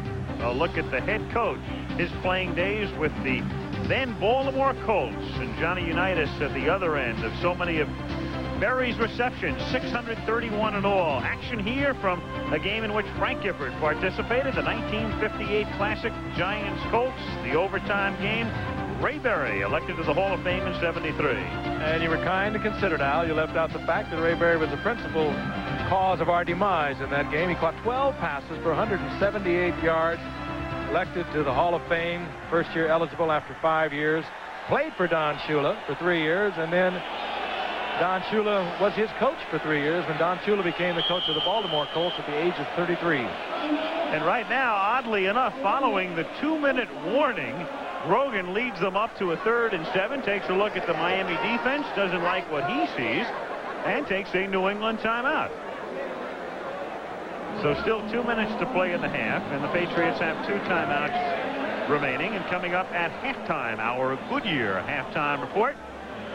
And tonight, we will be taking a look at the playoff picture. Bob Greasy is here, and we'll be joining Frank, and then I'll be speaking with Randy Cross of the San Francisco 49ers, who annihilated the Rams last night 48-0. The 49ers winding up at the 13-2 mark, best record in the league and home field advantage throughout the playoffs.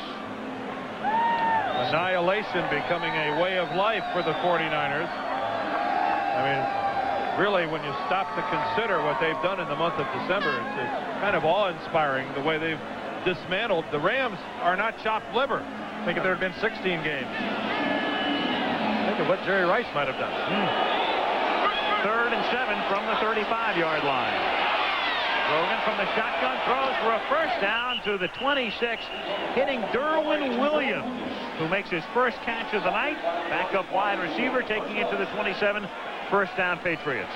Against Don McNeil, who laid off. Let's take a look at it again. Don McNeil is covering Derwin Williams. Backs, drops. And stepping to the outside. Perfect position. Lots of time for Grogan, and he's had it all night long.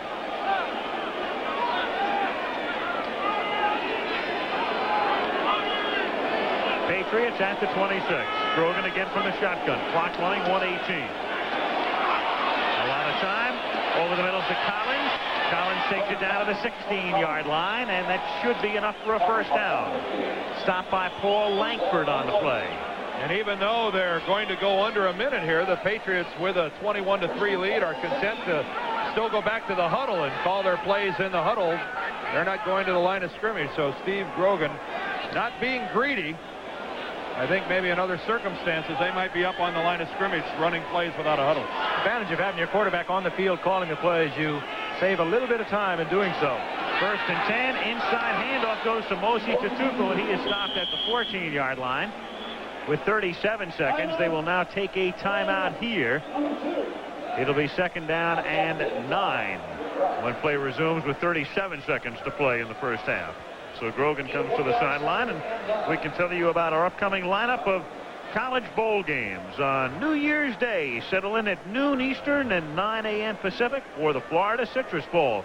From Orlando, the Nittany Lions of Penn State taking on the Tigers of Clemson. And then following that from New Orleans, the USF&G Sugar Bowl. Syracuse, unbeaten, 4th ranked. Don McPherson at the helm against the Auburn Tigers, number 6 at 3:30 Eastern time from the Superdome. Ray Berry wasn't fast, couldn't see too well, had one leg shorter than the other. Just did it all. Bad eyesight, whole thing. Maybe that's the way you're supposed to be. Yeah. Worked pretty well for Ray Berry. Sure did. You know, that's really interesting, the fact that he was both a contemporary of Don Shula's teammates and then coach player. I wonder how often that's happened in NFL history. Takes the guy awful young like Shula getting that head coaching job. 2nd and 9. Grogan going for Fryer, incomplete. Covered by Langford. It'll be 3rd down and 9. Langford again, good coverage on Fryer, and Grogan saw that he had no shot, dumped it out of the end zone, but Langford was right with him, and he's running with a very speedy outside receiver. Fryer gave him a good move to the inside. Langford stayed right with him all the way. Well, Langford using his head, realizing that it's really doubtful that the Patriots are going to work underneath. 31 seconds left in the first half. They're probably going to make their play into the end zone. So I think you'll see both of the Dolphin cornerbacks giving these Patriot receivers a lot of room underneath, expecting to play into the zone. Out of the shotgun on 3rd down and 9. And over the middle, an incomplete intended for Stephen Starring, who looks around and wants the call and doesn't get it. The coverage that time by William Judson. And in comes Franklin and the field goal unit. The Dolphins came with the all-out blitz. You'd like to put more pressure on a quarterback when you blitz a couple extra guys than that. This ball just didn't have a whole lot on it. You could tell by how rapidly it was dropping. That was a pass that Steve Grogan had to throw from back on his heels. Didn't have a lot of zip. Really no chance at the completion. The arc of that ball headed straight for the turf. Tony Franklin, highest paid kicker in the NFL, but not having a banner year. 32-yard attempt. Spotted by Ramsey, and the kick is good. And with 22 seconds remaining in the first half, Miami has been sleepwalking its way through this first half, and New England leads 24-3. You go a little bit bananas, don't you? You get a team like Miami, it just has driven Don Shula up the walls. It was, what, 4 weeks ago, they got blown away 27-0 by Buffalo. They come back and they blow the Jets away, and they beat Philadelphia. They beat Washington, a good football team, a couple of good football teams, and all of a sudden you come in here, you told the guys that we're thinking about the next year, we've got it together, we want to close with 4 straight wins, and you come out and you're down 24-3. I think another good frustrating. I think another good story to talk about. We've talked about Barry and Shula, their relationship, players together, coach and player, and now I think we've got to talk about coach and coach and the way that Raymond Barry is really climbing all over Don Shula. He's 4-1 during the regular season, 5-1 if you include the playoff win against Miami, and well on his way tonight to making it 6-1 against Don Shula, and that's I think it's safe to say no other coach in this game holds that kind of an advantage over Don Shula. Franklin kicking off, and again a short kick, which has become his custom this season. Hampton takes it out to the 30-yard line, and the clock stops with 17 seconds. Miami has 2 timeouts. Darrell Holmes making the tackle. Dolphin turnovers. Fumble, interception, fumble, resulting in 1 touchdown and 1 field goal. 10 of the 24 points.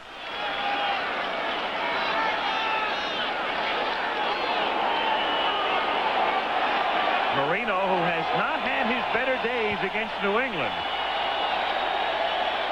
and having a very mediocre first half. 1st and 10 from the 30, and again an errant snap. This time he's able to make the catch of the snap and throws to Stratford, and Stratford across the 50 gets out of bounds at the 48 with 9 seconds. And hey, Al, that is an all-world play by Dan Marino. 1 to retrieve the snap in the air, Jeff Dellenbach the center, and this one's going to come back, but what a play by Marino to get the snap, pivots all the way around and still completes the pass. Illegal motion, right tackle, offense, 5 yards, still first down. Jeff Dellenbach is replacing an injured Dwight Stevenson, the all-pro center. Let's take a look. Number 65 is Jeff Dellenbach, and Marino with a desperate grab to the right. This was almost the same position as a moment ago when the ball got away from him when Marino was looking to change the play, but as Dan said, a great athletic move and then a tremendous effort to get the ball to Stratford. I believe that play was Dellenbach's fault all the way because the entire Dolphin offensive line was moving. They were moving on Marino's snap count, and Dellenbach was late snapping the football.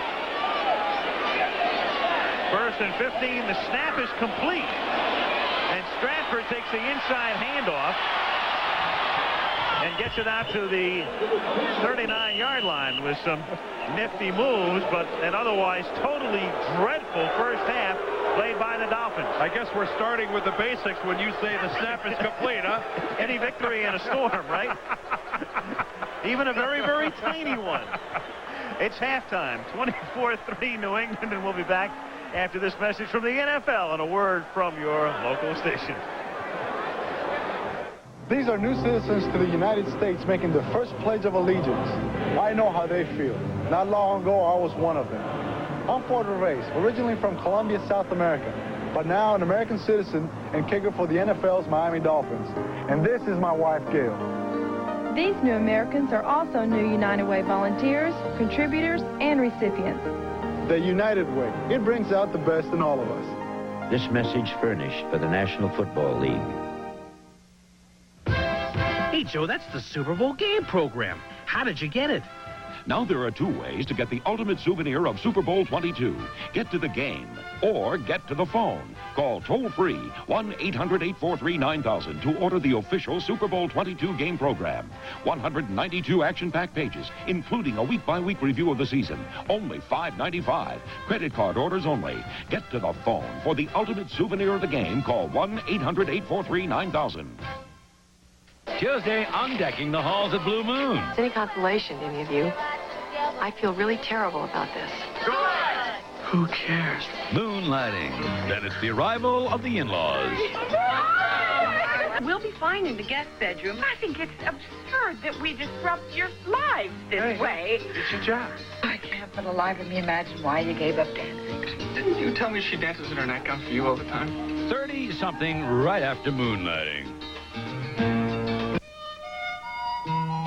Hertz introduces great low January sale rates, like $69 a week here in Arizona.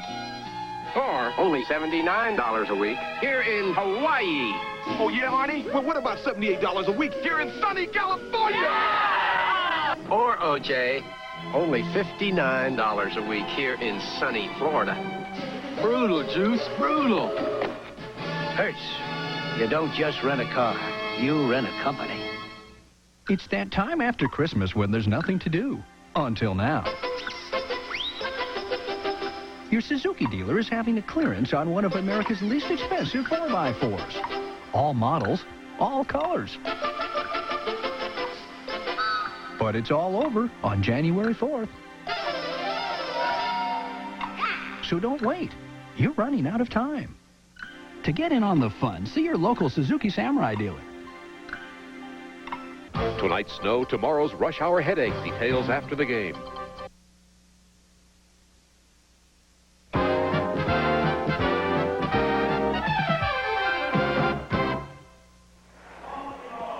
We're at halftime, Joe Robbie Stadium in Miami, and our halftime is being brought to you tonight by Goodyear Tire and Rubber Company. No matter how far you go, Goodyear takes you home.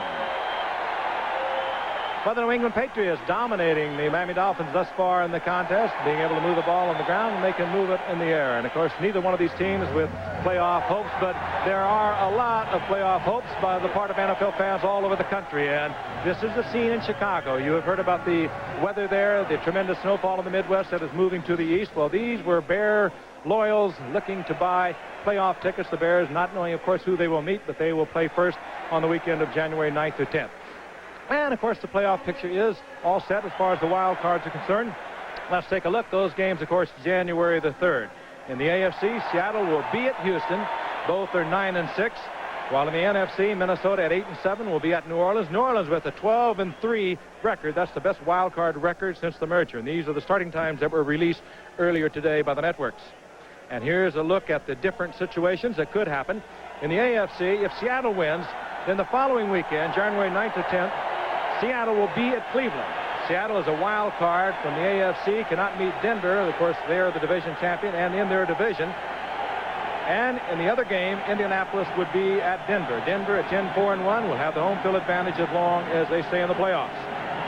If Houston wins, Houston would travel to Denver, and Indianapolis would be at Cleveland. Interestingly enough, the Colts, when they were the Baltimore Colts back in 1971, won their last playoff game, and it was at Cleveland. In the NFC, if Minnesota wins at New Orleans, Minnesota would play at San Francisco. San Francisco at 13-2, the best record in the NFL. They, of course, will have the home field throughout the playoffs. And in the other game, Washington would travel to Chicago. Now, if New Orleans wins, New Orleans, as a wild card from the NFC West, cannot meet their division champion. That would be the San Francisco 49ers. And Washington then would travel to San Francisco. So there it is, a look at the playoff picture and the possibilities that might develop. And joining me now in a broadcast booth, one of the great football players that we have ever known, great quarterback of the Miami Dolphins, and, of course, a member of our ABC broadcasting team. And Bob Greasy is fresh from the Aloha Bowl in Honolulu, and that's a long trip, Bob. We had a great game, Frank. UCLA really played well. I'd like to give you a test on what you just went through there, all the playoff possibilities. Would I read it backwards? No, you did very good. Bob, we're going to ask you quickly before we get into the possibility of the playoffs and what you think about them. The Miami Dolphins, we talked about it earlier. A few weeks ago, they were blown away 27-0 by Buffalo. They came back strong. They won 3 in a row. They came in here tonight, and now they're down 24-3. Now, is it a team that is in desperate trouble? Is it a team that one or two players can fix? What's your evaluation? Well, I think tonight you're seeing New England play them very well. There was a point in time where the Miami Dolphins beat New England like 15 times in a row. That's gone by the boards. But I think what you're seeing tonight is number one, Steve Grogan playing very well. Grogan is controlling the ball like he did last week against Buffalo and that wind up there. Outstanding game. I think you're seeing Steve Grogan at his best. Secondly, New England matches up very well against Marino and his receivers. They have excellent defensive backs, and Miami and Marino have always had problems with New England as far as trying to throw against them. A quick thought, if you were Don Shula, nobody's Don Shula, but if you were looking for one person, a couple of people at a certain position, who would it be for next year for the Dolphins? Well, I think the Dolphins have come a long way with their defensive personnel. I think they need a Kenny Easley or a Ronnie Lott, a defensive back, a strong safety, or a free safety. Pin you down. Who do you like first in the AFC and then the NFC, and who will be in the Super Bowl? Well, it's interesting. Seattle in the AFC scares me because they can go up and down. I think the class, though, has got to be Cleveland and Denver. Denver, I like Elway, but I think Cleveland's going to get there because of the running backs. And in the NFC now? NFC, San Francisco is playing the best by far. A few weeks ago, that wasn't the case. McMahon will be back for Chicago, and that'll mean difference. But I know you got to like San Francisco. What about you? Who do you like? I like the Giants all the way. I don't think it's any problem. Yeah. Not really. I like San Francisco. They're on a streak, and they're rolling. You got to watch New Orleans, I think, but I think it'll be San Francisco, and I think it'll be Denver. And Bob Greasy, we'll see you out at Super Bowl 22, January the 31st. You'll be working with Keith Jackson on the pregame show. Thanks for joining us. Long flight. Thank you. It was. We'll be returning to Joe Robbie Stadium, where Dan and Al will give you the definitive opinion on who will be in the Super Bowl. A simple country boy has simple needs. A house, a car, and the most advanced high-performance tires on the road. Take me where this heart began. Love to ride the same good land that my daddy loved. The Goodyear Eagle VR was developed out of a Formula One racing tire design, and that's important, even if you're just going next door. Goodyear, take me home. ABC Sports kicks off the new year with 2 bowls of back-to-back holiday cheer. First, it's the Florida Citrus Bowl. Joe Paterno's Penn State Nittany Lions meet the ACC champion Clemson Tigers. Then the USF&G Sugar Bowl follows.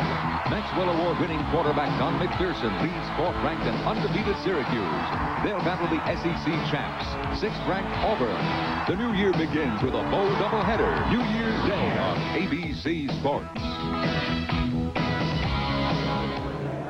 Because of the strike, of course, it was a shortened season in the National Football League, 15 games instead of 16. And the best record in the National Football League this season belonged to the San Francisco 49ers, who started the season with a loss, but then pulled off a miracle win at Cincinnati prior to the strike. They were 3-0 during the strike, and they wind up with a mark of 13-2, and they will have home field advantage throughout the NFC playoffs and don't even have to leave the state of California, because if they get to the Super Bowl, they'll go to San Diego on the 31st of January. A mainstay through the years with the 49ers has been Randy Cross, longtime offensive guard, and he has spent a lot of time this season at center. Randy, you were with the 49ers at first when they were a bad team. You were with them in '81 when they shocked everybody by winning the Super Bowl. In '84, a good team, and they dominated Miami in the Super Bowl.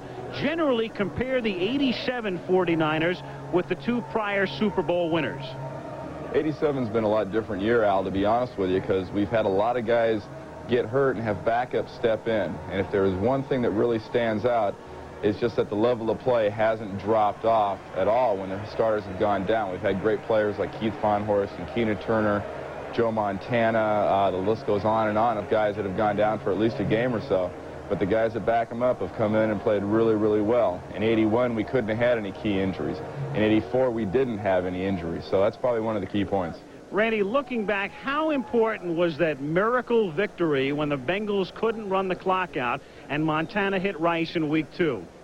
I think it was a great, did us a great deal of good from a positive attitude standpoint. We knew we were heading into a strike, but as far as the team went, all we wanted was a chance to win that game. We didn't deserve to win that game by any stretch of the imagination. Sam Weich and the Bengals played well, but they made a mistake, and Coach Walsh and Joe Montana and Jerry Rice were able to take advantage of it. Randy, 3 weeks ago, the 49ers bombed the Bears 41-0. Then you beat Atlanta 35-7. You annihilate the Rams last night 48-0. It may sound strange, but how does your team keep from getting overconfident going into the playoffs? Well, I think we keep it all in perspective, to be honest with you, Al. We know that training camp and the regular season, and regardless of being 13-2, doesn't mean anything. We could have been 9-7 and made the playoffs in the NFC this year. So as of right now, everybody's 0-0, and from our standpoint, sure, we've got an edge because we're playing very, very well and because we get to play at Candlestick Park. But I don't think overconfidence is ever going to be a problem with any Bill Walsh coach team. Generally, the condition, the health of Joe Montana, is he 100%? He played last night. He played pretty well. I think he threw a couple touchdown passes and scrambled a little bit and played real well.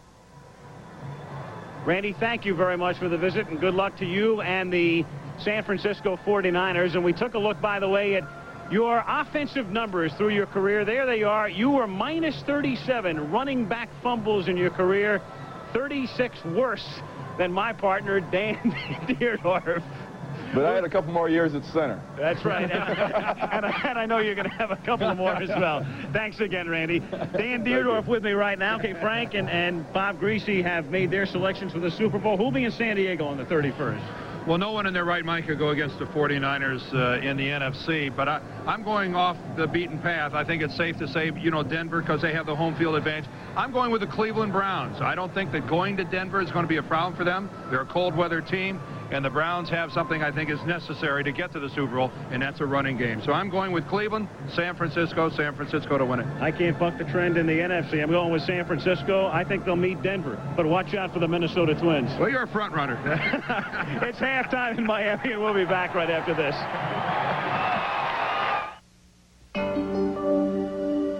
Take me back where I belong. Take me where it's safe and warm. The Goodyear Vector is the all-season radial that pumps water away to keep more tire tread on the road. And for some, that's a comforting thought. Take me home. Goodyear, take me home. Never matters how far I go. Goodyear, take me home. New England over Miami at halftime, 24-3, and our halftime has been brought to you by Goodyear Tire and Rubber Company.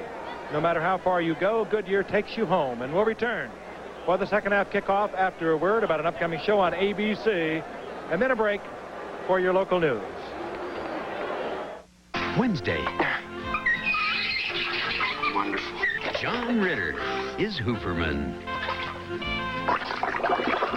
Then, Slap Maxwell never runs from danger. even if it's a jealous boyfriend. Really gonna take him on? Not a gut life dragon, lady.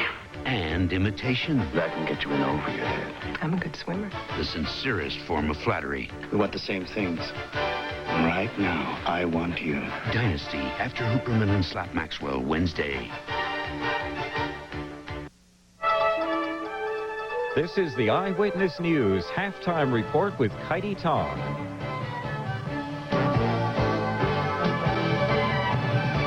Good evening. Tonight, the metropolitan area is bracing for what could be the first winter storm of the season. The snow has already started falling in parts of New York and New Jersey. City sanitation workers are standing by with snow plows and salt. And they say they're ready to clean up the mess if it does start snowing heavily. Well, Dr. Bill Gooch has been tracking the storm, and he's here now to tell us the latest. Bill? Thank you, Heidi, and good evening, everyone. Here's the latest satellite image. Clouds over us, the main clouds, however, well to the south. And the radar really shows the story so far. This is all very light scattered stuff. Best way to describe it is flurries around our area. And that's it. Main storm is now developing off the North Carolina coast. We've been watching it closely for the last several hours. Looks like it could hook up this way and go out to sea. In short, we're going to be on the western fringes. Eastern Long Island, South Jersey could get a few inches by morning. North and west of there, lesser amounts. I'll be back with the whole forecast and more of this sort of thing in Eyewitnesses after the game. Back to you, Cuddy. All right, thank you very much, Bill.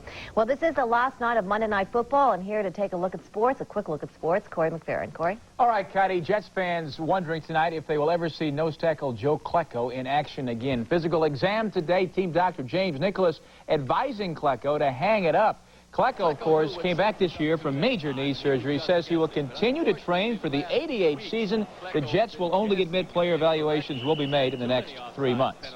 Now, college hoops tonight. St. John's and Marist, the Holiday Festival. Watch Boo Harvey here. The no-look pass. Sheldon Jones. Redmond lead 33-23 at the half.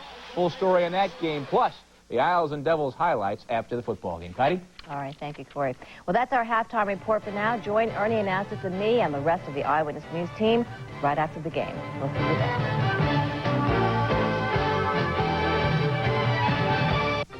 Great news from the Mazda Dealer Information Center. Thinking about buying a new truck?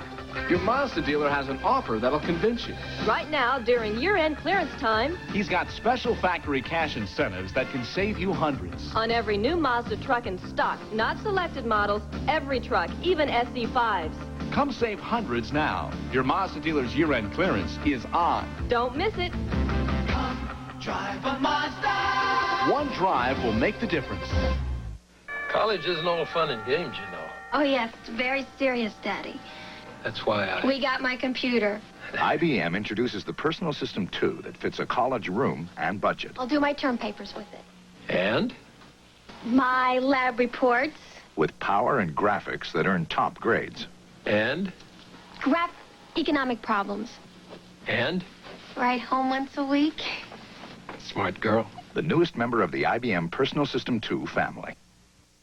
WABC TV New York, Channel 7.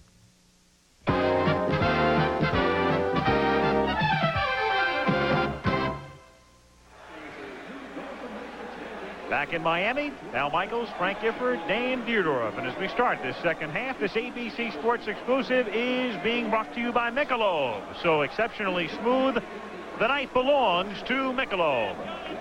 By Nissan Cars and Trucks, built for the most important race of all, the human race. And by IBM. She wasn't fat, Al, but she was warming up in the end zone.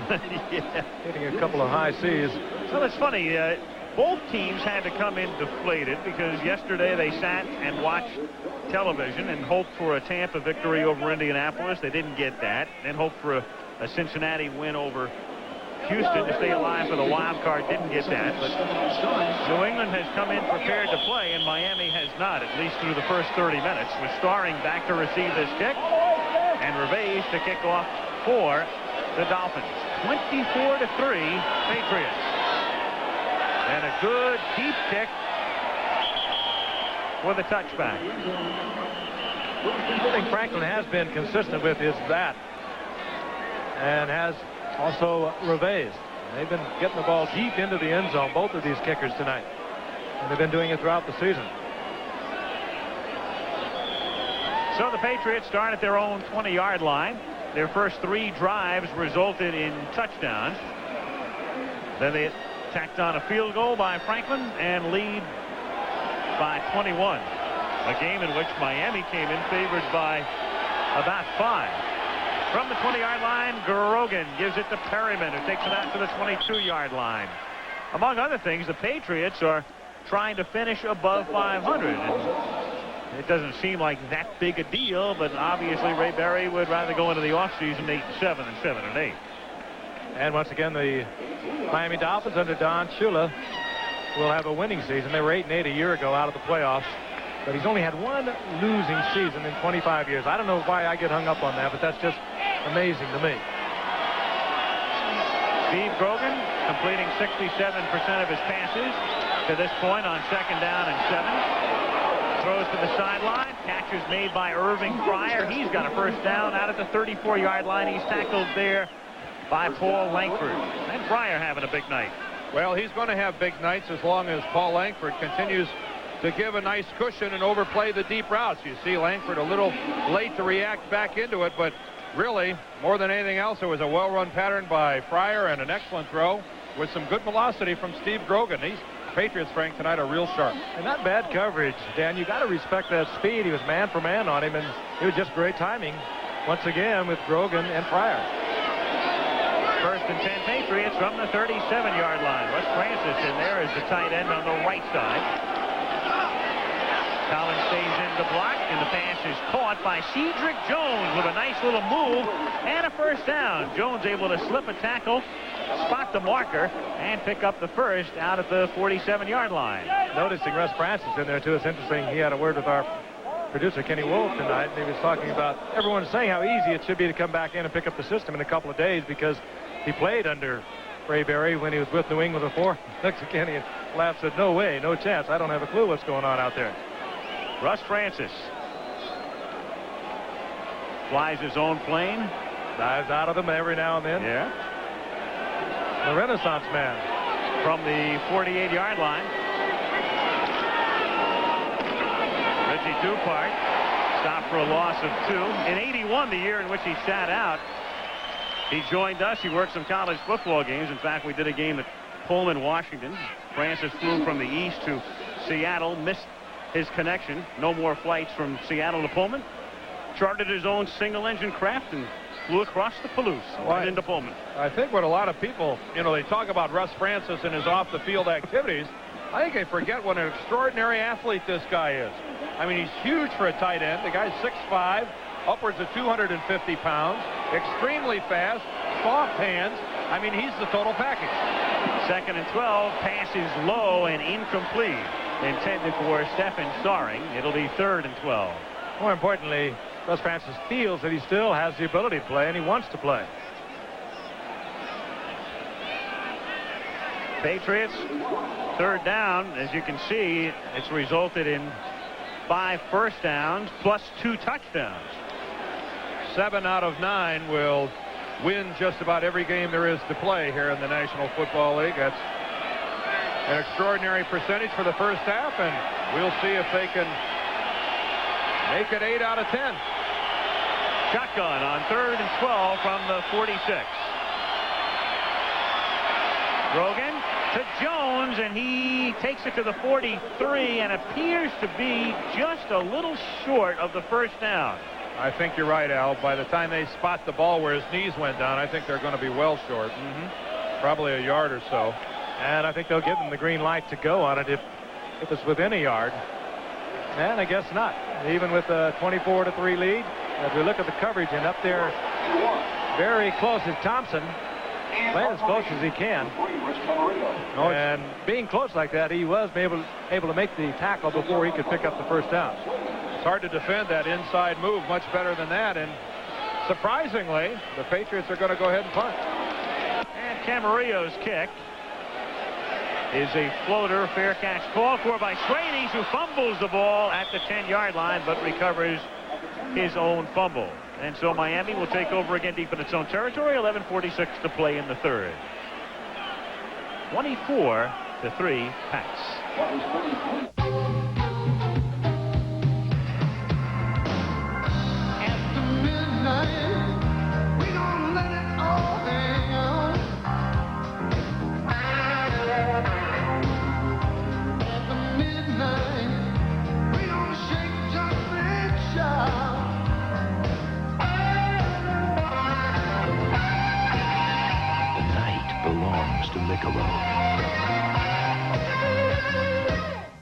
I think when you start to design a car, you begin with a person. You think about the person you're designing for, and then you design the car around it. There are other people involved. There are mother-in-laws involved. There are kids involved. It's about individuals. It's about how they feel. It's about their egos. Right. What we're doing is humanizing technology by approaching it from a human standpoint. I hate to sound like a cliche, but you are what you drive. You sound like a cliche. Oh, really? Nissan, built for the most important race of all, the human race.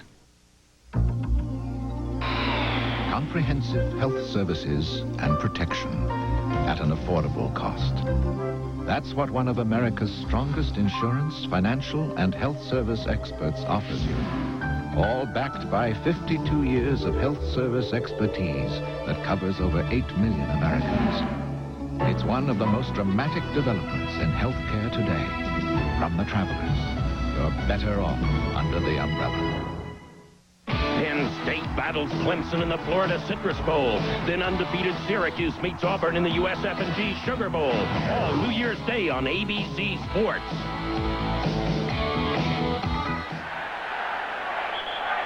That logo, Super Bowl 19 at Stanford Stadium. Miami against San Francisco.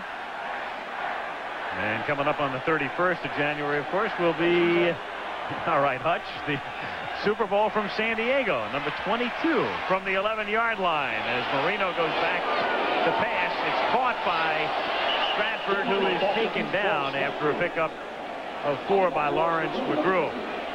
Well, digest this graphic here. Since 1970, no team that ended the season with less than 3 wins in its last 4 games has won the Super Bowl, meaning it behooves you to go in hot.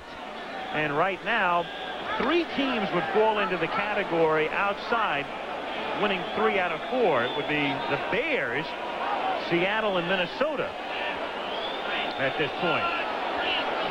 How about New Orleans? On a 9-game roll. They've won 9 straight.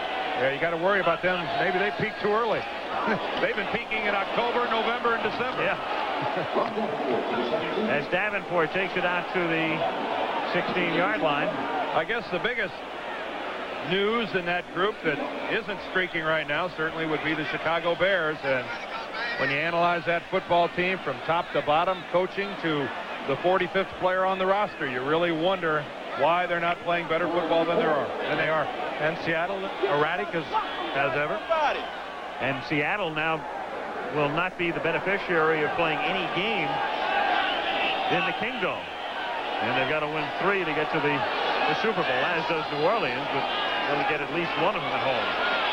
Marino throws, caught by Clayton, who's had a pretty silent night to this point, and he has the first down out of the 24-yard line. Again, we look to the Chicago Bears talking playoffs, and the biggest thing they have going for them right now is a week off, and that week for no other reason than to get Jim McMahon healthy and get him back in the lineup. And look at this as far as domes. How's this? 5 of the 6.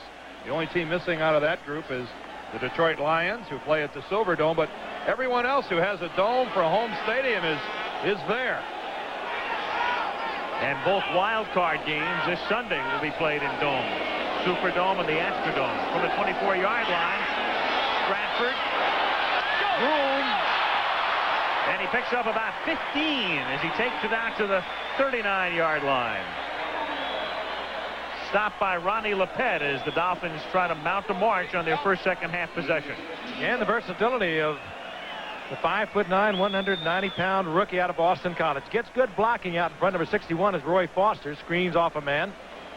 And he gets another block by Tote. Spins and twists his way down to about the 39-yard line. Good moves, though. He's steady. Runs like he's been around this league forever. First and 10 from the 39. This drive starting at the 11.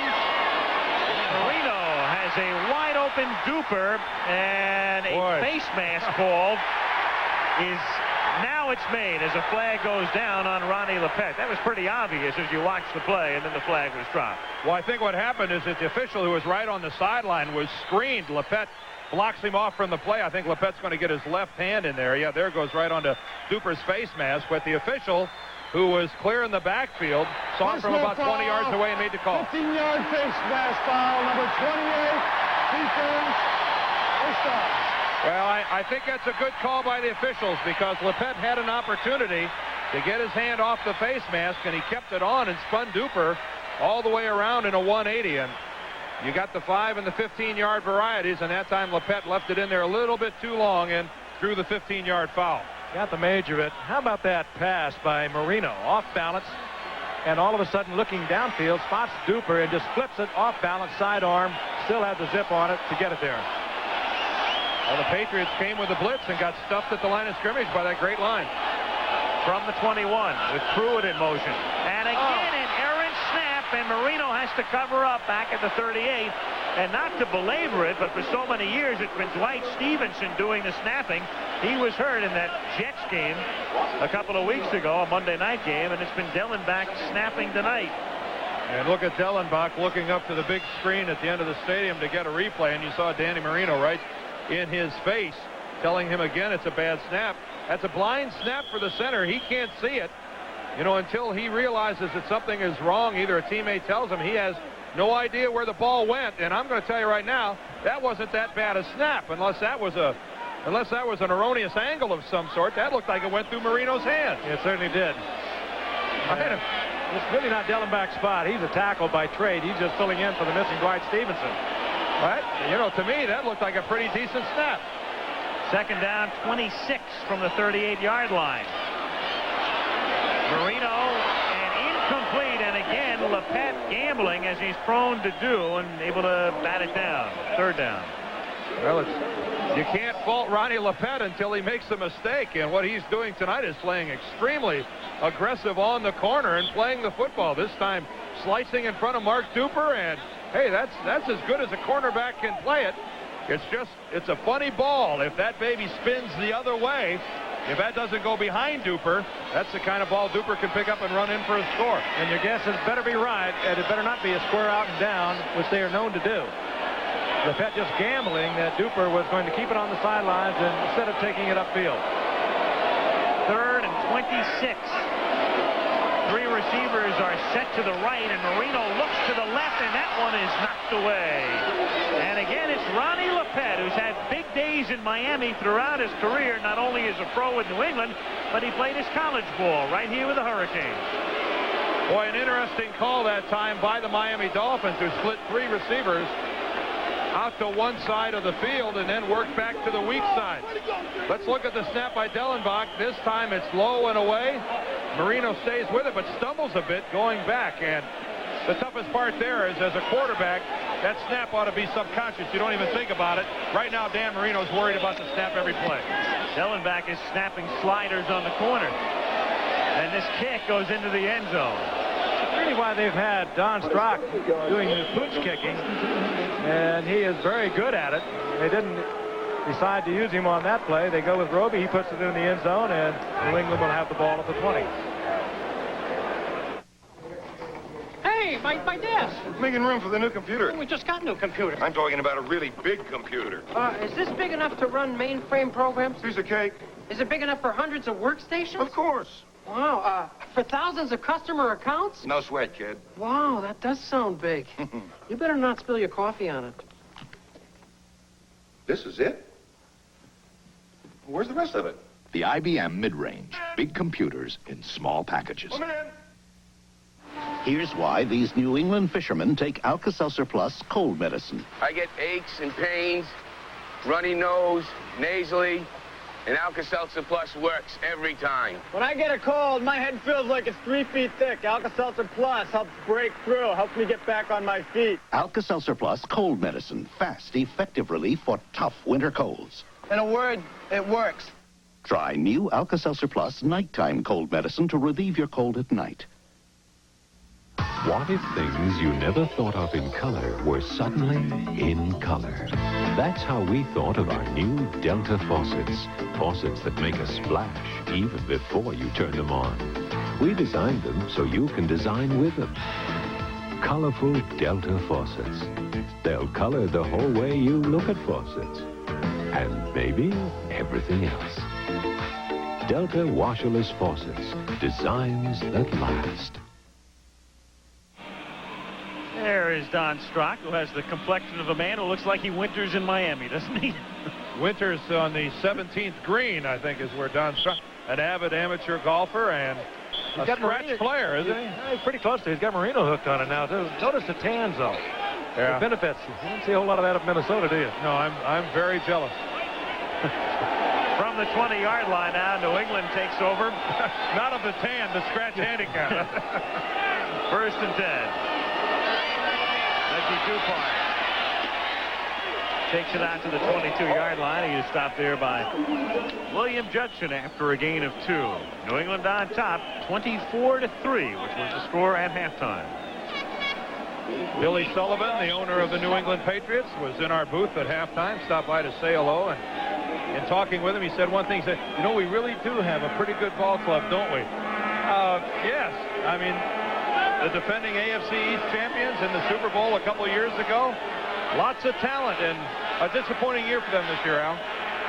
2nd down and 7, and very much a team in transition at this point, as Dupart swings to the outside and is run out of bounds short of the 1st down at the 29 by Lifford Hobley. But the financial problems of the Sullivan family, well documented over the past couple of years, and the team conditionally sold, but right now not exactly sure as to where the entire situation stands, because the group attempting to purchase the Patriots has changed composition, and it appears that Mr. Sullivan might want to retain his interest in the team at least a while longer. Well, I believe it's a double-edged sword. You have the ownership of the team on one hand. You have the ownership of the stadium involved. There's a racetrack on the premises. You have the town of Foxborough. I mean, it's a real snake's nest. 3rd down and 1 from the 29-yard line. And it's Tatupu taking it out to the 32-yard line, stopped by T.J. Turner. You know, with all the economic ramifications of it, and there are so many of them, as Dan just mentioned, you'd hate to see a Billy Sullivan leave this game. You think of all the years he's been in it, his love of this game, and his love really is almost a paternalistic attitude towards some of the players, particularly one that's performing well tonight, Steve Grogan. But he's really meant so much to the AFL when they were formed back in the early days. He was one of the reasons they're still around, one of the reasons we have football as it's structured today. You'd hate to see him not in it. Joined the league as the Boston Patriots and played in several different locations as Dupart. Can't get outside, and Boza gets credit for the stop. Former journalist. 34. Former journalist in his early days. Struggled through a lot of financial hard times. John Boza, you see, is back in the ballgame after having left it a couple different occasions with a bad arm and a bad shoulder. And I don't know about you, but I notice a marked improvement in the way the Dolphins are playing up front since I'm sure Don Shula put his arm around the boys and asked them to play a little better in the second half. And they are responding in kind. Second down and 9 from the 34-yard line. Grogan swings it out to Tupu. And Mosey barrels his way out to the 39-yard line. It'll be third down and 4, and Jackie Schiff in on the stop. Mosey to Tupu out of USC in his 10th year. Speaking of Don Shula, we were down here, 4 weeks ago, and the Dolphins had been blown away 27-0 by Buffalo, and Don Shula didn't have any idea what was going to happen to his football team. Like a lot of coaches on this particular year, the strike year, they just don't know what team is going to show up. And then all of a sudden they go on a 3-game winning streak. They come in tonight. You can tell by the look on Don Shula's face. He's extraordinarily unhappy. He always has a solemn look, but he's not unhappy at all with a 24-3 deficit here in the third quarter. From the 39, Grogan from the shotgun. And it's Fryer at the 48-yard line, a first down. Irving Fryer gets into Miami territory and wants a face mask call, which he does not receive. Paul Langford making the tackle. And Bruce Armstrong had to leave the game. He just went over to the Patriots sideline. He appears to be in a great deal of pain.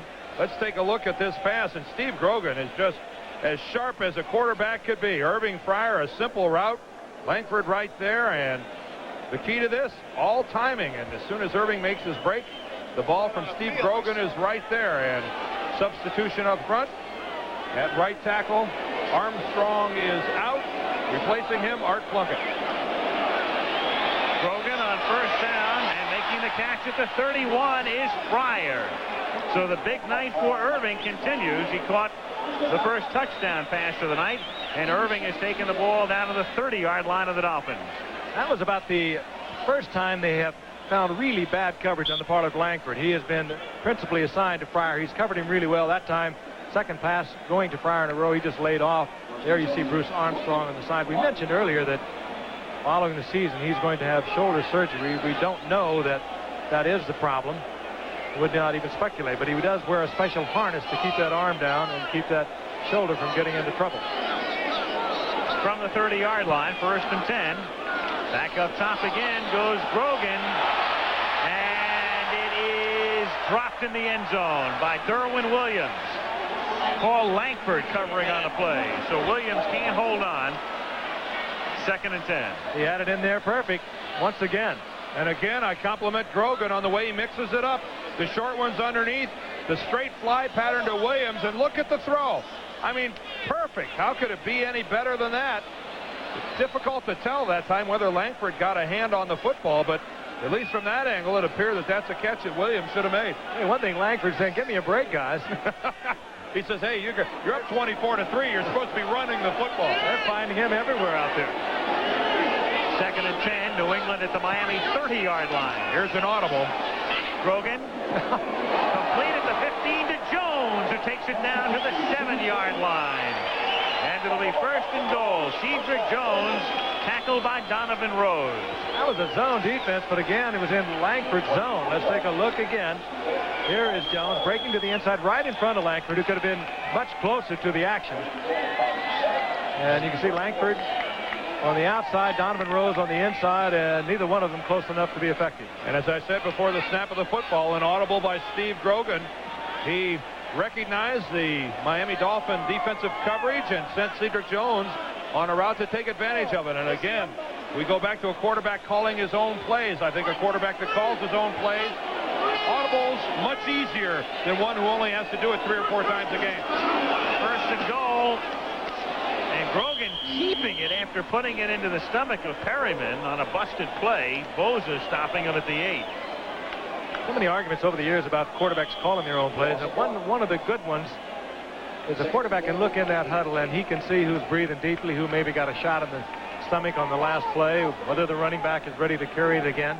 This is what you never know from the sidelines. And Grogan is so experienced in reading defenses, and he can change it with the best of them at the line of scrimmage. He's been doing that all night. Liable to see it again right now. 2nd and goal from the 8-yard line. And the pass caught by Dupart. Loses the football. Bosa comes up with it at the 20 and taken out of bounds. And they say Dupart had control. The fumble caused by William Judson, and then Bosa with the recovery. Well, in the dictionary, next to the word tackle, they ought to put the picture of this hit by William Judson. What a spectacular play. Reggie Dupart caught the football, turned upfield, and stamped right in the face, right on the ball, is William Judson, Frank. Beautiful. Judson tackling right through the runner, and that's what you're coached to do. You're coached at any level, high school, college, professional, whatever it is. You tackle right through the runner, and that time just jarring the ball from Reggie Dupart, and just as New England was about to pile it up on them. And you'll see it clearly here. Dupart has possession of the ball, both feet on the ground, and boy, Judson just puts the hat right on the ball. And here comes John Bosa, who at least smart enough to get up and tries to put a little Andre Tippett on the Patriots. Nice tackle, William. From the 26 now, 1st and 10 Miami. And Marino goes right to the air with his team trailing by 21, and Mark Duper, the big hero, can't make the catch. The big hero last Sunday against Washington with 6 catches, 3 for touchdowns, but he's been held very much in check by the Patriots tonight. You know, we talk so much about Marino as we look at Judson on the sideline once again, who caused the turnover. We talked about his numbers, his 300-yard games, his 400-yard games. How about his durability? He started 59 of his last 62 games. The 3 that he missed was the 3 during the strike. He's always there with the quick release. Seldom gets hit, but he does take a lot of shots after he's thrown the ball. 2nd and 10. And the catch is made by Davenport, and he is tackled out at the 38-yard line by Jim Bowman, picking up a 1st down with 1.5 minutes to play in the 3rd quarter, and New England dominating 24-3. I guess Davenport a little upset with himself because he broke stride in attempting to make that catch. He bobbled the ball. That cost him a step or two, and even though he picks up a 1st down, he knows he could have done better if he would have handled the ball cleanly. Right? I think Ron Davenport's being a little tough on himself. 1st down, Miami from the 38-yard line. Low throw and incomplete, intended for Lorenzo Hampton. Marino, for the first time, feeling a lot of pressure back there, dumping it off. I don't think he's even looking for the completion. He just wanted to get rid of it. There it is through the years. New England has really given Marino a tough time. Just over half of his passes completed, whereas 61.7 against all other teams. And, you know, a disparity on the right-hand side, as you can see as well. And adding something to that, you know, he's got a 2-to-1 ratio career touchdowns to interceptions. Against the Patriots, he's an even 500. 16 touchdowns and 16 interceptions going into tonight's ball game. And with an interception, he's in the negative against New England. 2nd and 10. Marino throws, and Hardy can't make the catch out at the 35-yard line. And that'll make it 3rd down and 10. A little bit of frustration etched on the face of Dan Marino. And here is Hardy. They're working underneath. 57 is Nelson. And the deep man is Jim Bowman. But the man they're principally trying to cover Hardy with is Nelson from the inside linebacking position. And Hardy was open on that play. He had found the soft spot, and it would have been a sensational catch by Bruce. That ball clearly thrown high by Dan Marino. Well, here's some drama now. They're going to try the shotgun again. Dellenbach has put the throw back in the snap. Hasn't he? It's like Dave Kingman in the fly ball. 3rd and 10. Perfect snap. And Marino throws complete. Pruitt makes the catch and is tackled right away at the 41-yard line by Ernest Gibson, setting up a 4th down and 7 as the clock ticks down with 45 seconds to play in the 3rd period. You know things aren't clicking well for you offensively when you have a much higher percentage of your quarterback completing the ball to a wide receiver than you do your center to the quarterback. That's an indication that you're not going to ring the bell very often, and the Dolphins haven't done that tonight. Only 3 points on the board. Reggie Roby kicking. Irving Fryer back to receive at the 15-yard line. Fryer from the 8 makes the juggling catch. And a good run back out to the 27. So he brings it back 19 yards, and a marker is down back near midfield. Yeah, these markers are back more towards the line of scrimmage. Well, actually, two of them. There's one at the 35-yard line and near the 35-yard line. Patriots, yeah, the Patriots have to watch out for defensive holding here. This flag was thrown in the vicinity of where they were jamming the Miami sprinter. If that's the case, a defensive hold is a first down. Let's Holding number 41, receiving team, while the ball was in the air, will go to the spot of change of possession, half the distance to the goal line. First down.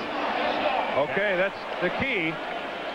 Holmes with the call. If that holding would have been detected before the ball is kicked, then it would have been an automatic first down for Miami. But seeing the ball was in the air, that's a post possession, and that way the yardage is tacked on, and the Patriots keep the ball. Negates a good run back by Fryer, and all the way back by the goal line.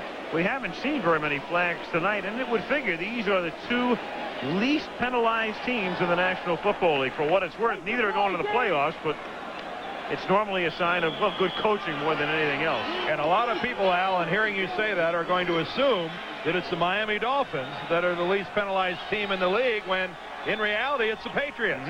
For years it's been the Miami Dolphins, and this year New England has the fewest penalties in the league. And the Dolphins second coming into tonight's play. First down from the 5-yard line, and Perryman will end the third quarter as he moves straight ahead out to the 8.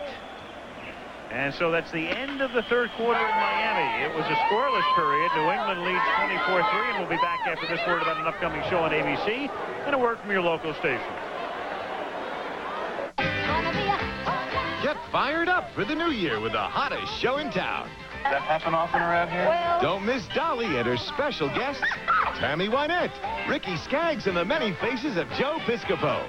You look just the way a chick should look. Get a kick out of Dolly Sunday. The people who make the best German beer are happy to announce the best German light beer. Dry Beck's Light from Beck's. 96 calories, 100% German. Now you can move up to Oldsmobile Cutlass and move down in price.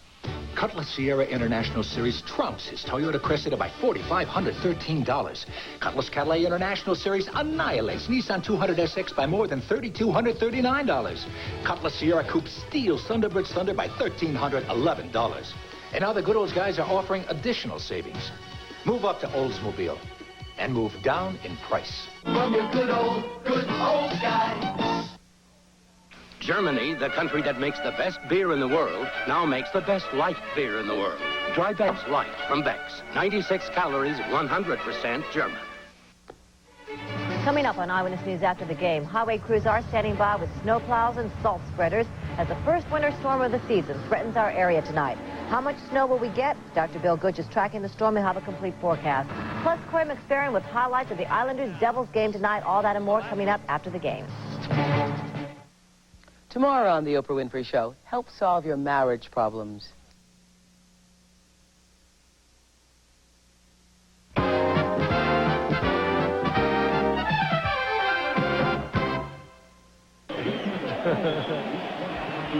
Well, the National Football League regular season has one more quarter remaining at Joe Robbie Stadium in Miami, which will be the site of the next Super Bowl.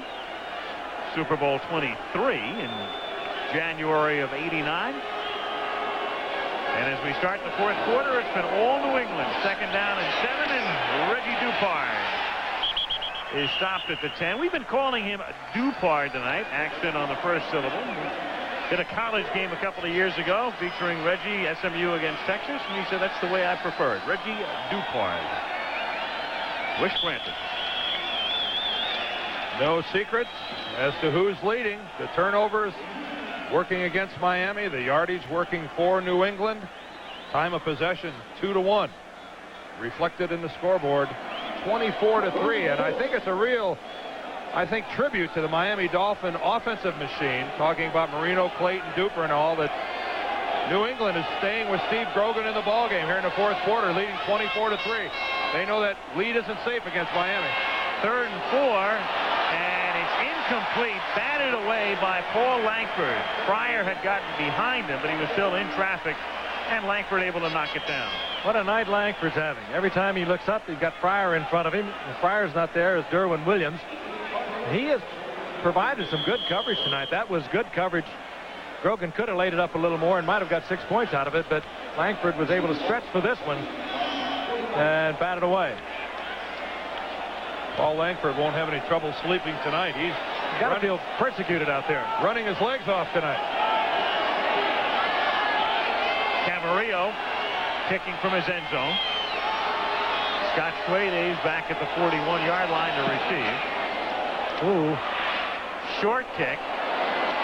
Fielded at the 39, and Schwedes dives forward down to the 31-yard line. And that is exactly why Grogan was staying in the ball game. Look at this field position Miami has. If they could get a score, make it 24-10, when you've got a Dan Marino quarterback, hey, call me optimistic, but anything could happen. 13:55 left in the fourth.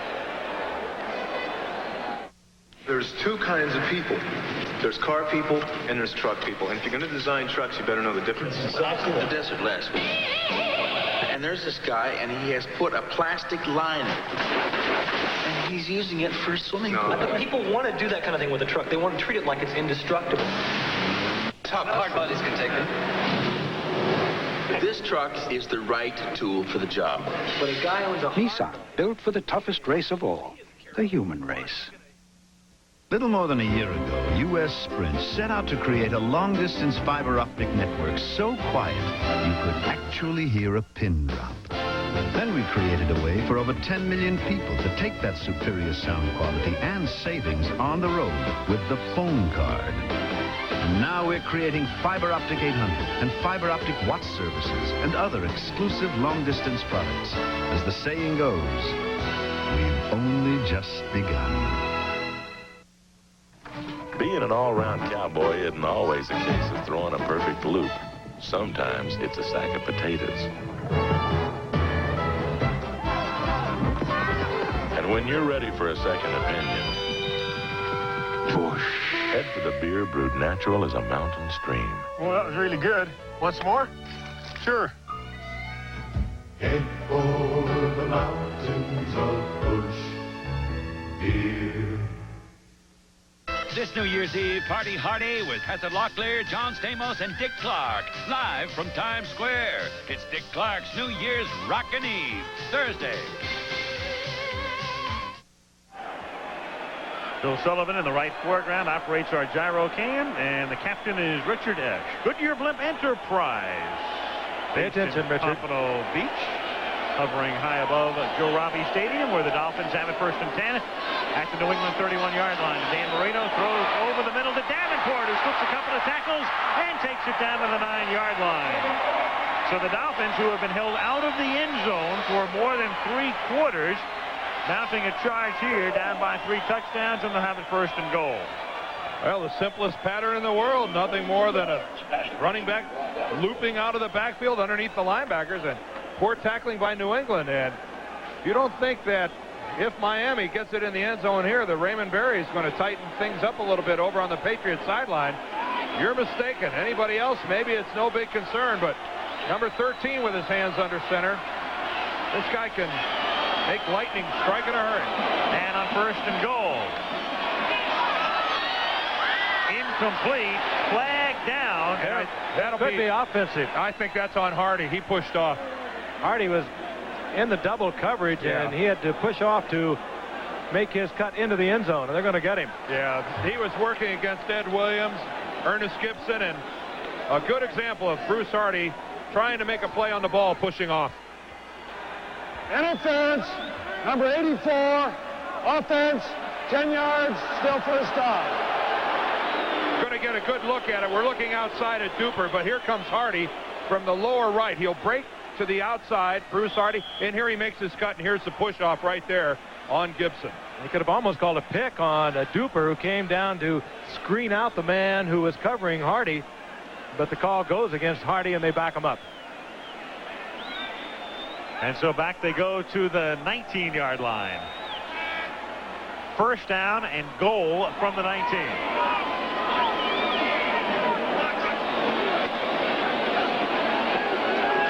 Over the middle and back to just about the original line of scrimmage. Hardy makes the catch, tackled by McGrew, and it will now be second and goal. Hardy again, covered by Steve Nelson. A quick read by Marino. He looked outside to Clayton, saw the coverage that would indicate to him he was going to get linebacker coverage on Hardy and did not hesitate. Came right back over the middle to Hardy once again. I think that's a smart play, though, by Hardy, Marino, and the Dolphins, not going for it all at once. If they had an incompletion trying to go to the end zone, they would have been faced with a 2nd and 19. Here they are now down well within striking distance inside the 10. Second and goal. It's Pruitt in motion. And the pass for Pruitt. Flag is thrown. Pruitt makes the catch for the touchdown. He beats Jim Bowman, and a flag thrown at the conclusion of the play. And if we may get a holding call against New England, I think that's going to be the call. They were holding on the inside. Holding, number 54, defense, decline. Touchdown. Ed Williams holding, and Miami gets back into it. 24-9 now with the extra point upcoming.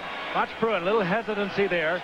Now you turn the corner 54, you top of your screen. Ed Williams will put the grab on Pruitt as he comes across. Very brief one, too. Actually, he was holding on Bruce Hardy. It was not. Yeah, it was not Pruitt. It was against Bruce Hardy to tie it in. Don Strock holds. Claude Revase's extra point attempt is good. And so the Dolphins capitalize on their best field position of the night. They took over at the 31, drive in for their first touchdown of the game, and that makes it 24-10. 12:15 to go. Well, the challenge is to make an inexpensive car that is not cheap. Yeah, but we're not talking about an Econobox. We're talking about a real car. But when you get in the center, you don't feel like you're in a boxy little car. People are responding to this, too, because there's over There a is million more. tremendous consumer satisfaction in this car, and that is very satisfying. There wouldn't be a million on the road. You know what a challenge is? The challenge is Making my 3-year-old eat meatloaf. Nissan, built for the most important race of all, the human race. A Big Mac attack could strike at any time. You okay, honey? Honey? Honey? Where you going, Pumpkin? Hey! Big Mac. Big Mac. Big Mac. Abner. Big Mac.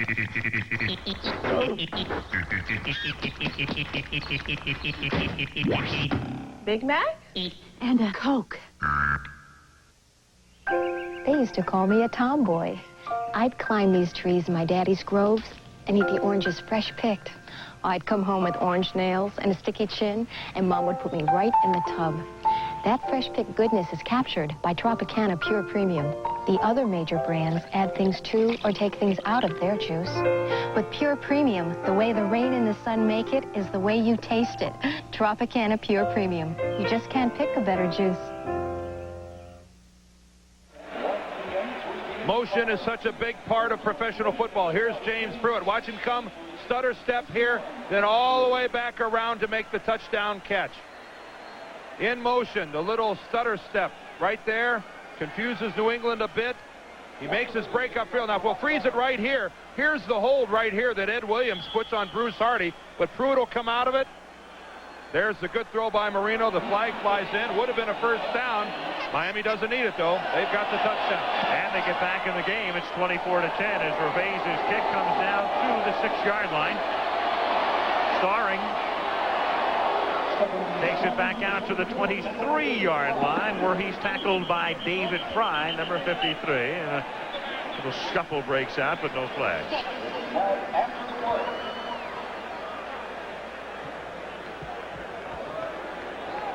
And now we do have a late flag. Yeah, there must be one hidden in that mass of humanity somewhere. Personal foul, 15-yard face mask, 96 on a receiving team. First and 10. Brent Williams. New England trying their very best to give Miami some decent field position. They backed themselves into a hole. Miami's just scored. They're trying to get back in it. There are a lot of people out there who are truck people at heart, but they just want the comfort of a car. So what we've done is combined all the aspects of a luxury car and of a tough 4x4. When you step inside of a Pathfinder, it's like stepping into a luxurious sedan. I mean, it's kind of like a civilized way to go bouncing down a dirt road. High clearance, wide stance. That takes you places that aren't even places. Nissan, built for the toughest race of all, the human race. What it means to you to be a client of ours. At Shearson Lehman Brothers and E.F. Hutton, it means understanding you, your needs and concerns as an investor. It means working with you one-to-one in a manner at once personal and professional. And as a new year begins, it will mean knowing you are part of an investment firm big enough in every sense of the word to treat you as an individual. Shearson Lehman Brothers and E.F. Hutton.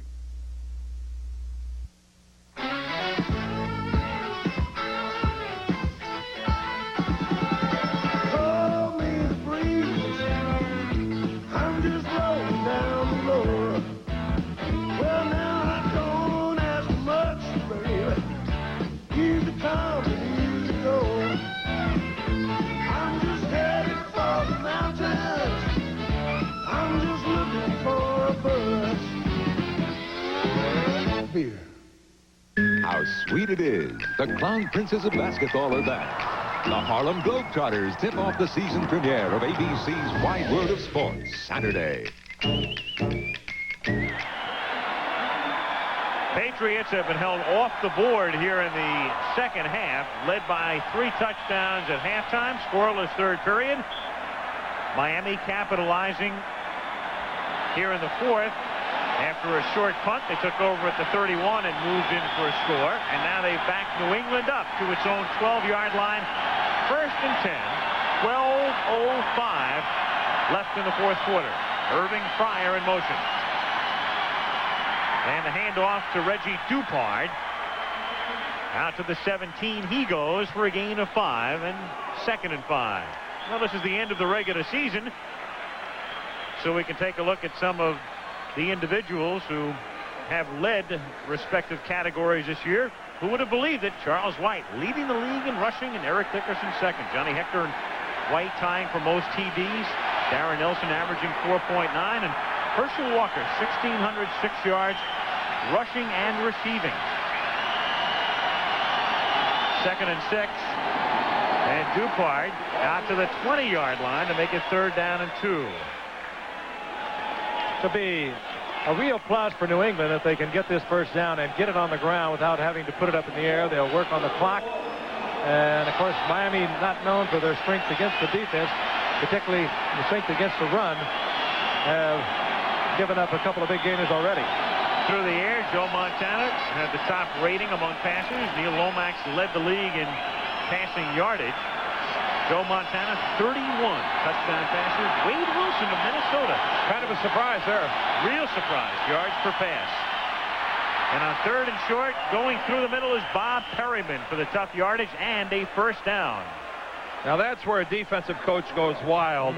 When you've had a little bit of a change of momentum, a chance for your team to get back in it. They commit a penalty on the kickoff return, and then what happens? You allow them on 3 successive running plays to go ahead and get the first down. And Tom Olivadotti, the defensive coordinator of Miami, I mean, that has to infuriate him. Miami against the rush league-wide is 26th. So it's not only the New England Patriots that have been able to do it. They've been run on all year long. From the 24-yard line with 10:07 left. Dupard swings to the outside. And it's a short gain out to the 25. A yard or 2 at most. 2nd down, call it 9. With 9:50 remaining in regulation. You know, we were talking a moment ago about Wade Wilson leading the league in the yards per pass.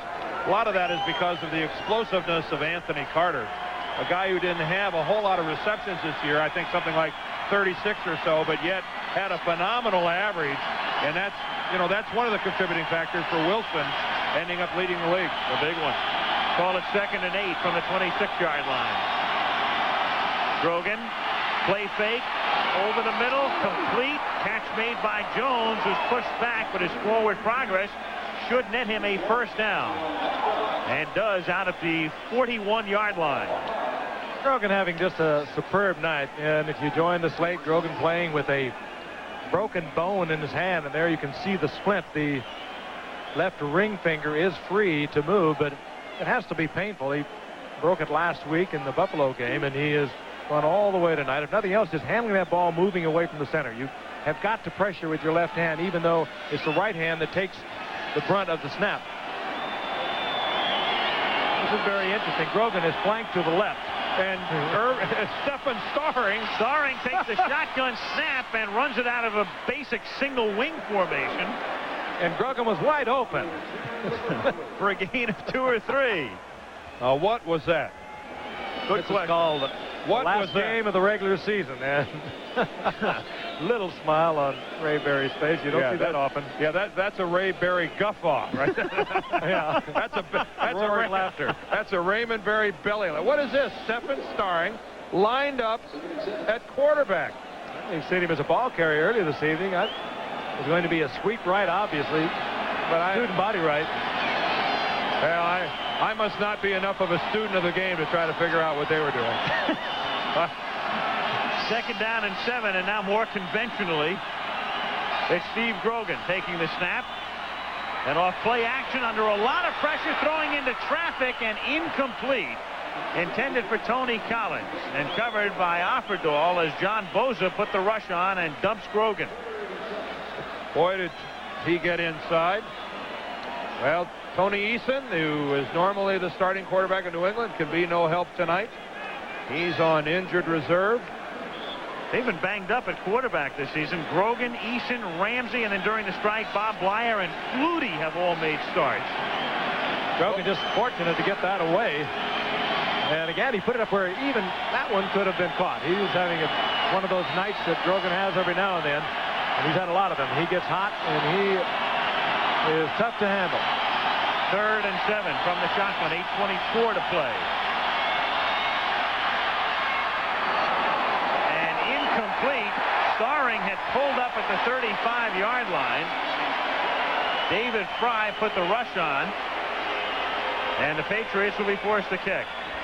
Blitz on the part of the Miami Dolphins, and Grogan was in sync. I don't think his receiver realized it was man-for-man coverage, and Grogan had no place to put the football. That time a little bit of pressure. Pressure now twice in a row by the Dolphins. Camarillo stands back at his 30-yard line. His last punt only 29 yards, and there's Scott Schwades, the rookie from Syracuse, ready to accept it at the 10. Remember, Schwades put it on the ground 2 punts ago.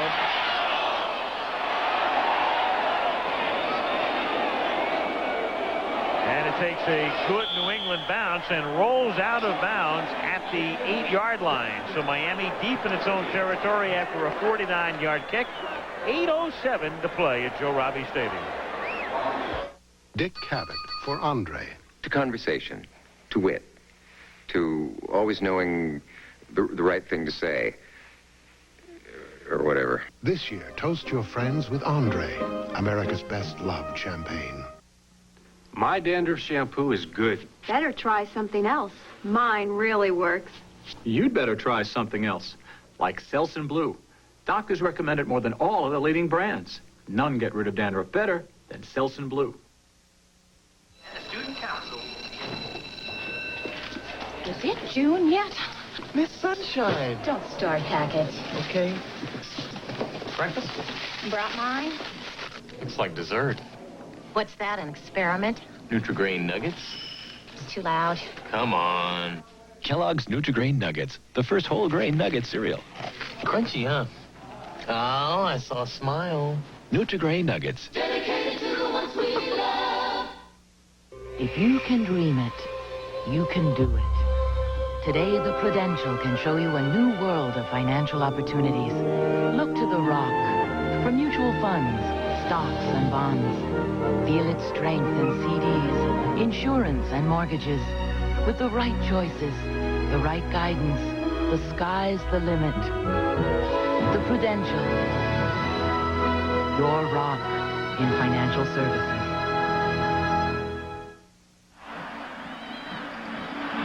Goodyear blimp, and you can see the monitor in that shot high above Joe Robbie Stadium in Miami, where the Dolphins and Patriots are closing out the regular season. That's a Miami Seagull.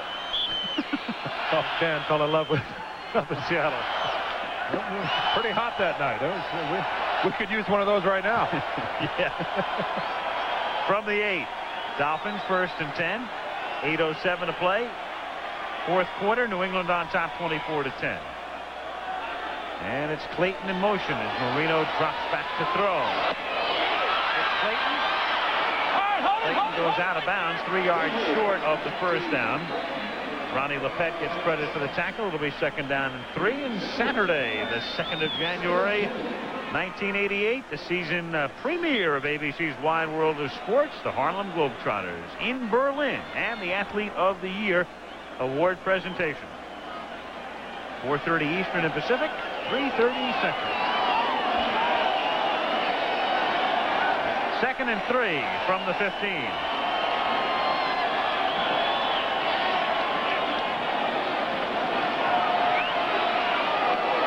And Marino again to Hardy, who has become his favorite target tonight. And Hardy makes the catch out at the 20, and that's good for a first down. 6th catch for him. That's about the only thing that's been tough for Steve Grogan tonight, is holding the telephone. He has really thrown the ball with a lot of velocity, with the exception of the times where he's been under a great deal of pressure, having to throw off of his heels. I think he's been picture perfect this evening. Dan Marino no longer has the luxury of the running game. I doubt Miami will run the ball more than once or twice this entire quarter, if that. 7:15 to play, 1st and 10 from the 20-yard line. And coming back to make the catch is Clayton, and he stays in bounds. He can't get out of bounds, and so the clock keeps ticking. And he's a yard short of the first down. It'll be 2nd and 1 out at the 29, and we're under 7 minutes now. Could be a free one for Dan Marino, too, here, maybe to look for something big, although New England thinking with him. They're not going to give up anything deep if they can avoid it. But the 2 outside guys for Miami, Duper and Clayton, they could put a fly on here on a 2nd and 1. From the 28.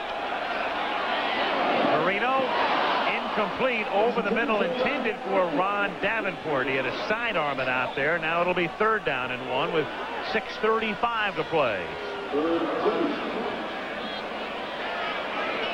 Dan didn't have much of a choice because of the New England blitz. Not a lot of yardage by Marino's standards, but again, we'll remind you, that's pretty much the norm when Dan Marino goes against the New England Patriots. If there's a team in the league that seems to have number 13's numbers, it's these guys from the Boston area. 3rd and a short 2 from the 29-yard line. Out of a tight set, they give it to Stratford, and he won't come close to picking up the first down.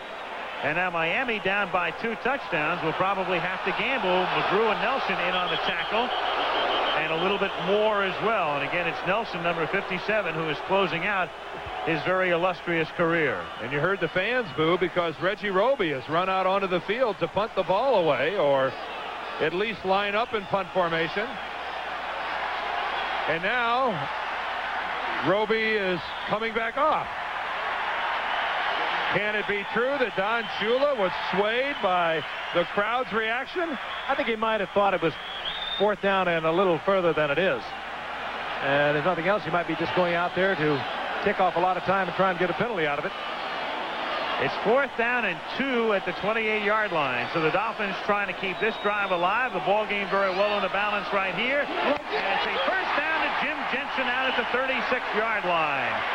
Jim Jensen, the very versatile one, blocking back, wide receiver, backup quarterback, special teams performer, made a couple of very big catches on the touchdown drive, which pulled out the victory over the Redskins last week. And here go the Dolphins, right to the hurry-up offense. No huddle. 1st and 10, Miami out from the 37-yard line, out of the shotgun. And again, it's Jensen to the 50-yard line, and another first down with 5:35 to play. Johnny Rembert making the tackle. Here's a situation where the Patriots having been in Florida since Wednesday and getting accustomed to this warmer weather, this is where it's going to help them. I think if they'd have just gotten here and this is their first exposure to the warmer weather, this is the time of the game where they really start sucking some wind. New England jumping off, and the pass is incomplete, and 3 flags are down on the play. Yeah, 2 at the very inception and 1 after the snap. Yeah, none of these officials have any bullets left in their gun. I mean, I think every guy who had a flag threw it. Now they're just trying to figure out if they all threw it for the same reason. Well, what'd you do? Now, what did you do? And what did you do? Meanwhile, nothing has been reviewed tonight. We've not had a play reviewed upstairs. Illegal motion, offense, offsides, defense, penalties all set. Still first down.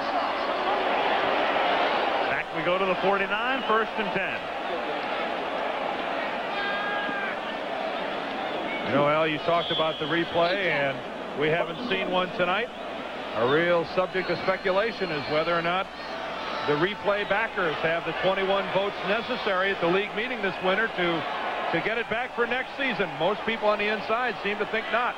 There's not enough support to carry it for next year. Could be a problem. The fans definitely want it. Inside give to Stratford, reversing his field, loses the football, and then picks it up and gets dropped at the 33-yard line by Tippett for what amounts to an 18-yard loss. That's going to really hurt a major effort on the part of the Dolphins. They go on 4th down. They get it at the completion to Jensen, get another big completion, get it up to midfield.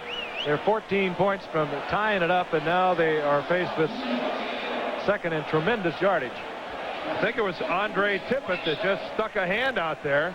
Some kind of effort by Tippett. He not only knocked the ball loose from Stratford, but got back up, chased him, and ended up making the tackle. That's the second time tonight we've seen Andre Tippett with a superlative effort.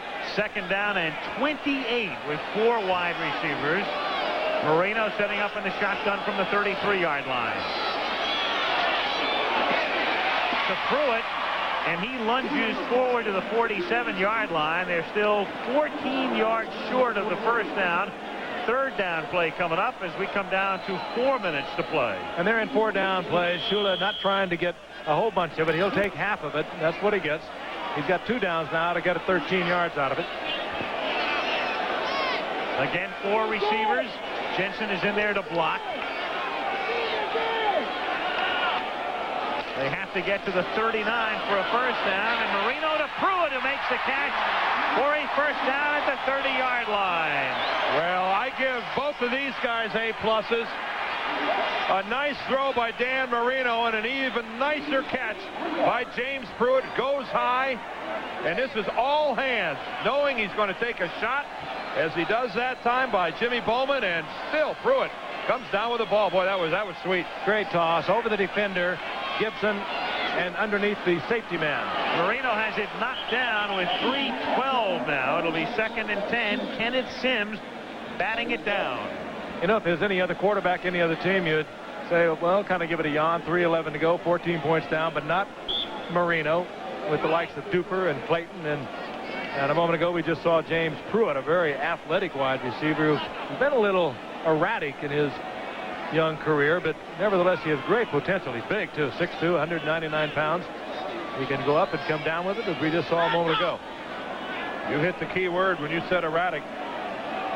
He drops the easy ones a lot of times and catches the extremely difficult ones. And Danny, not pleased with the movement of his guys, wants them to go a little quicker. 2nd and 10 at the 29. Big rush that time and incomplete. Coming in was Eugene Profit on a corner blitz, and he really forced the issue. Boy, and he went low on Dan Marino, too. It almost looked like James Pruitt. Eugene Profit, rather, came in so low that Dan Marino's lucky he got out of that thing without a leg injury. You think Marino wants to win this game? He's snapping at everyone out there, get back in the huddle, yelling and screaming at him, trying to hurry him.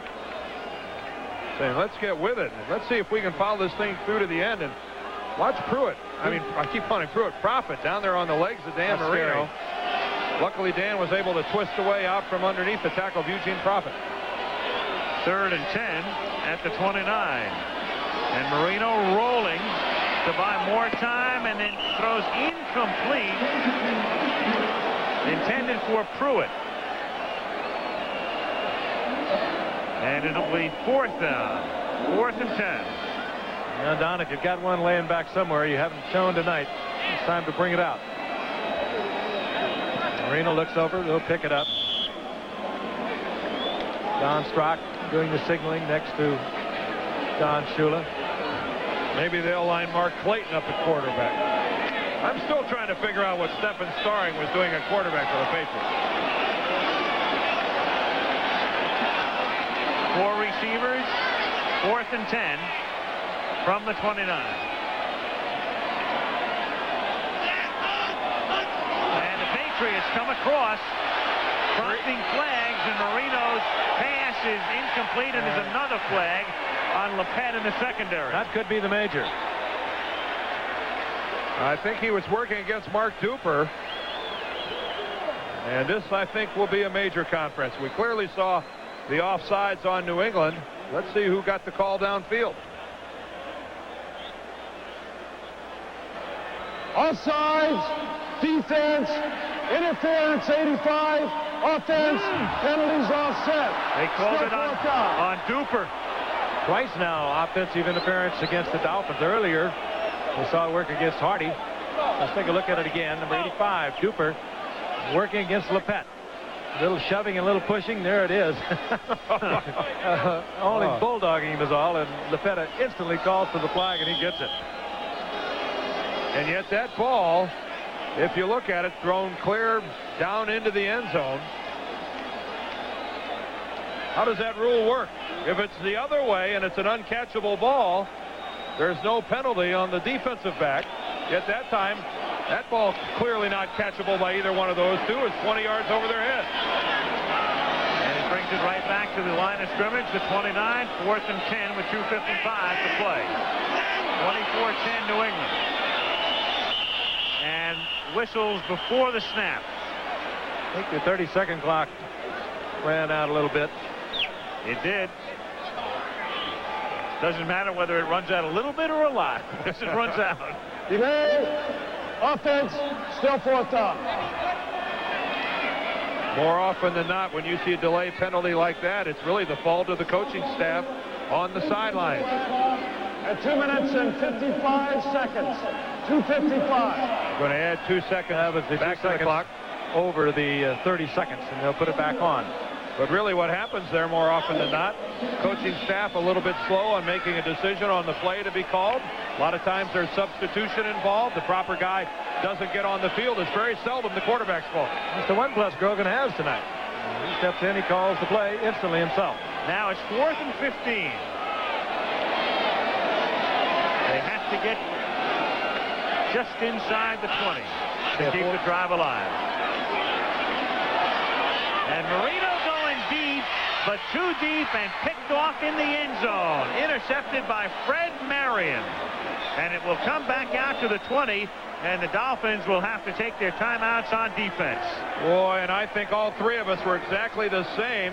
Looked like Mark Duper was wide open down the sidelines, and the throw was back towards the middle of the field. Nonetheless, the Dolphins, that might have been their last chance.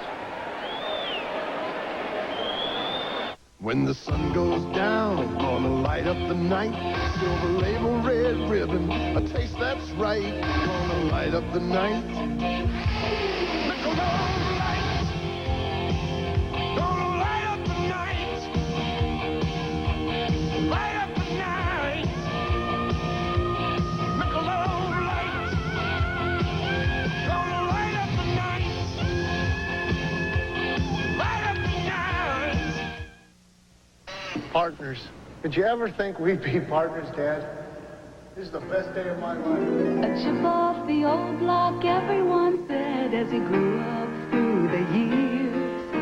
And all along you had the hope someday Murphs would all be here. Murphs and Son, the sign said. Dad? Huh? Well, so what do you think? I think you've got some work to do, okay? The spirit of 76.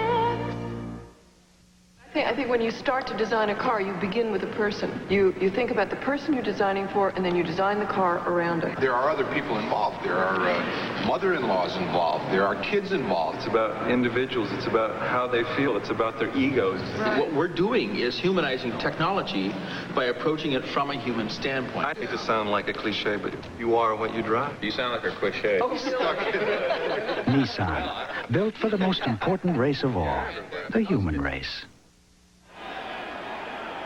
Fred Marion went to the Pro Bowl a couple of years back.